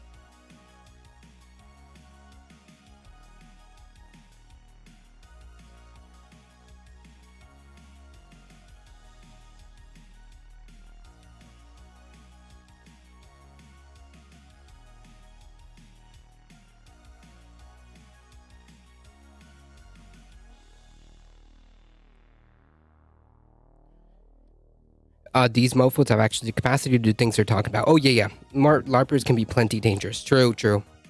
Also true. I'm just saying. Alright, so, my voice is giving out. My throat is giving out, so I'm gonna try to finish this. And then I'm gonna go get some medicine. Because this is just wild. Whew, okay. Let's see if we can get through this. Prosecutors swung back on Monday after pressing Rhodes on his repeated exhortations to his allies to prepare for a bloody battle against the government if Joe Biden was allowed to take office. Rhodes goaded his allies into militant posture, helped organize stockpile of weapons, and rallied them to the Capitol amid the chaos. You and the Oath Keepers were prepared to take steps and alter or abolish this government. Yep.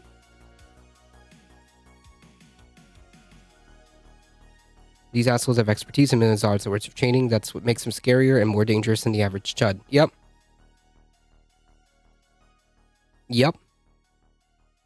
Or eat a banana and drink some green tea. Yeah. I've got some of that on stock somewhere. Ooh. Okay. Rhodes, though, he viewed as America on the eve of battle, not in the midst of one. His warnings about impending civil war, about a distant future, not January 6th itself, but yet he felt the need to stockpile weapons and have a rapid response force stationed by. Okay. Were we prepared to walk the founder's path? Yes, I still hope the conflict will be avoided, but we have a government that steps outside the Constitution. It puts you to a bad place. How, though? How? Rhodes bristled when asked by Rakowski whether he bore the responsibility for his followers' action. I'm responsible for everything everybody does. If you egged them on and you led them, kind of, you're part of it. The other folks who followed you do have agency, and they should be, of course, held to account. But yeah, you too. For a second day straight, the seditious conspiracy trial of the Oath Keepers turned into Stuart Rhodes' show. Loquacious Yale law graduate at times grew agitated by Rakowski's questioning and repeatedly disputed her premise as she pressed him on his intentions. He attempted to flash humor, saying that he needed to go on a diet after prosecutors displayed an unflattering side profile image. He often morphed into an armchair law professor, describing his view of the Supreme Court's, quote, original jurisdiction. What? The historical interpretation of the Insurrection Act, as well as his view of the definition of civil obedience. Rakowski noted, I don't care about any of this. Rakowski noted that Rhodes never warned fellow Oath Keepers to avoid the Capitol after learning that the rioters had breached the police lines. In fact, he called them to meet him at the Capitol's northeast corner. Right, all of these are lies. Like, do not take this guy's word for a second.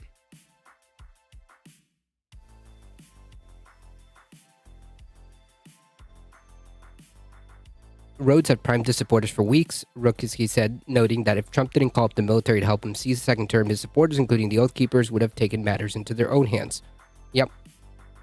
You had been describing how we were on the brink of war, she said, and noted that he looked on the rioting crowd, compared it to the Revolutionary War, street fighting, and he told his allies, next comes our Lexington. Jesus Christ.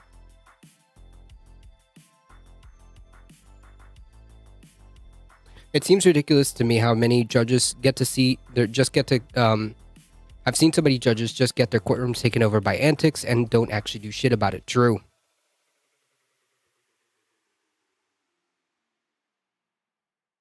Not funny, but you feel what I'm saying. Yeah. Yeah. How's it going, friend?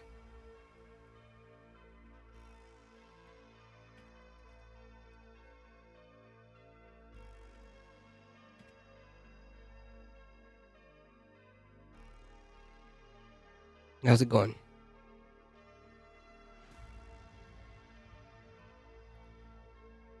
Rhodes spent the morning casting the Oath Keepers as benevolent, apolitical.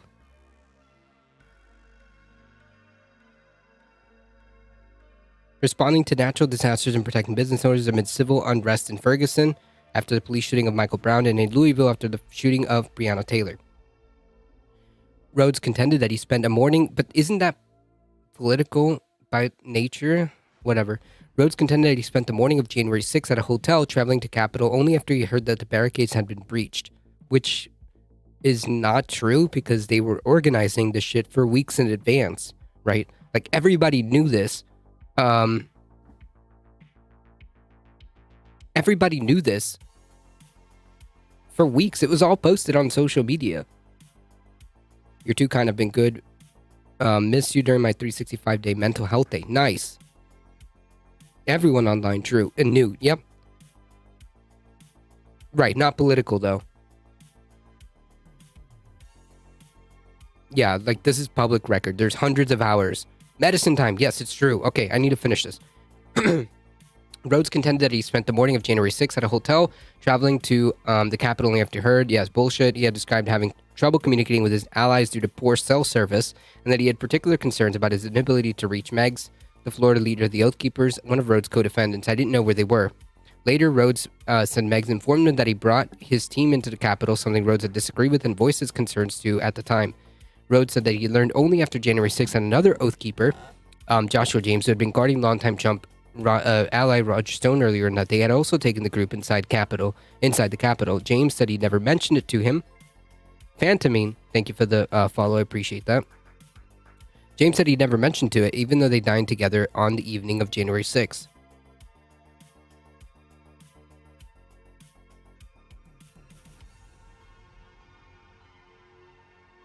Meg's attorney, Stan Woodward, questioned Rhodes about the claim and Meggs went off mission. We disagree, Woodward told the U.S. District Judge Amit Mehta, who was considered whether to permit cross-examination by co-defendants' attorneys. Rhodes said under questioning from Woodward that there was no plan to enter the building for any purpose. Yeah, okay. Arrest the Oath Keepers. Well, they're on trial for sedition, yes. Standing orders within the Oath Keepers to render medical aid to those in need. Sure. Except that was never part of any of the communications that were brought forward in the evidence. Mehta.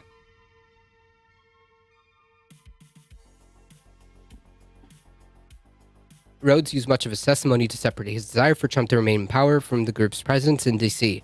He said that more than 100 Oath Keepers had traveled to Washington and performed security detail and escort Trump supporters from the ellipse near the White House to the Capitol. But that work, he said, was distinct from public calls on Trump to invoke the Insurrection Act and call up the Oath Keepers as a state-sanctioned militia, which he believed would have been within Trump's legal and constitutional authority. Yeah, well, sure. When they questioned Rhodes, prosecutors indicated that they would ask about his efforts to deliver that message to Trump during the in the weeks before January 6th. So again, this is weeks before. Okay, so yeah, sure, whatever, dude. During the discussion among the lawyers out of the jurors' earshot, they discussed the FBI's investigators' interviews with an unidentified woman who had donated to the Oath Keepers and had a son working at the White House. The FBI investigated evidence that Rhodes sought past messages to Trump through this contract, only to learn that the woman never passed along his messages.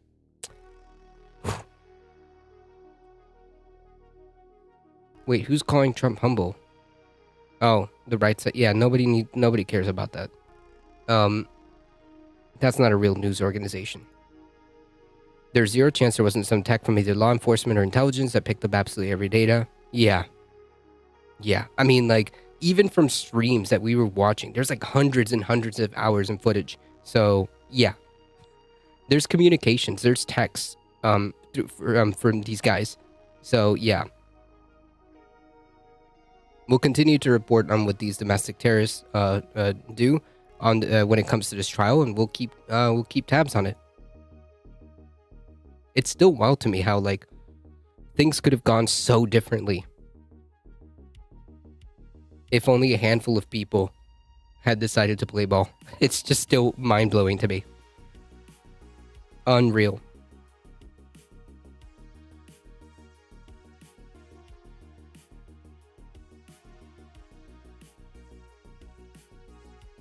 Right, like 2 or 3 key people. Yep.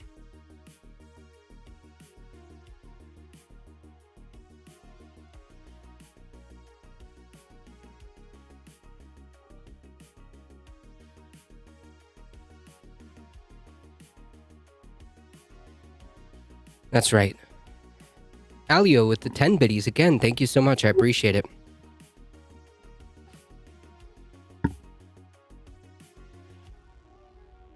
Or just a driver. True.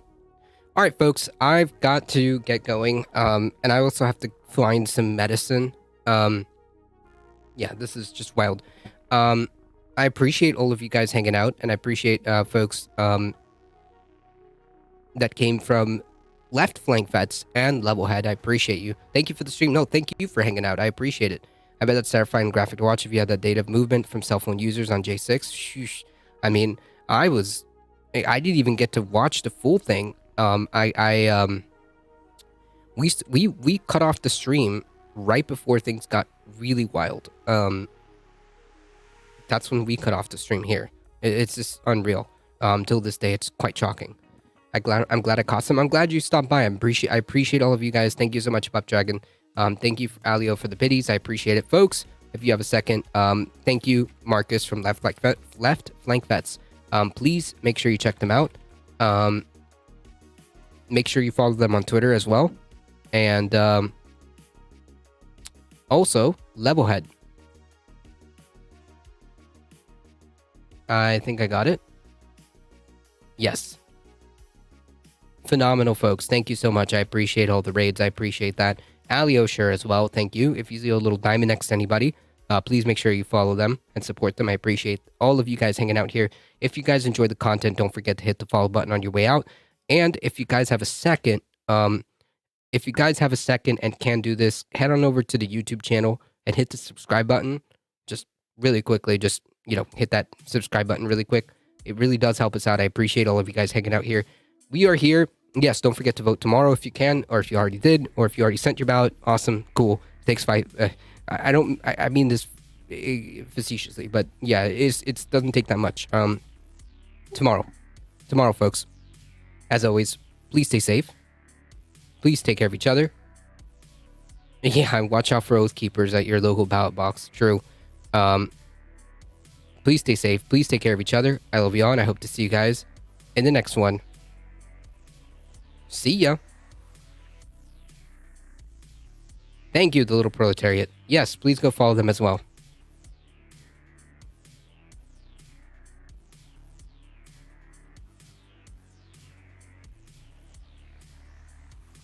All right. Sorry, Meticulac. Thank you. Appreciate that. Sorry I had to end the stream. I'm just not feeling it, folks. My throat is shot. And that's pretty much as I could do. Thank you. Are we rating? Yes, we are. Yes, we are.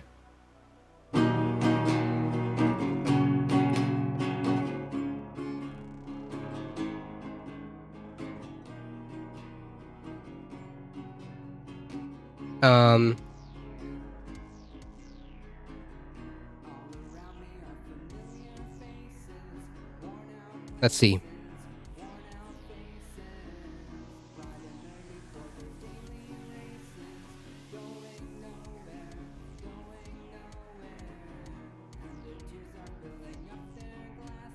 Idan? Well, we haven't seen Idan in quite some time.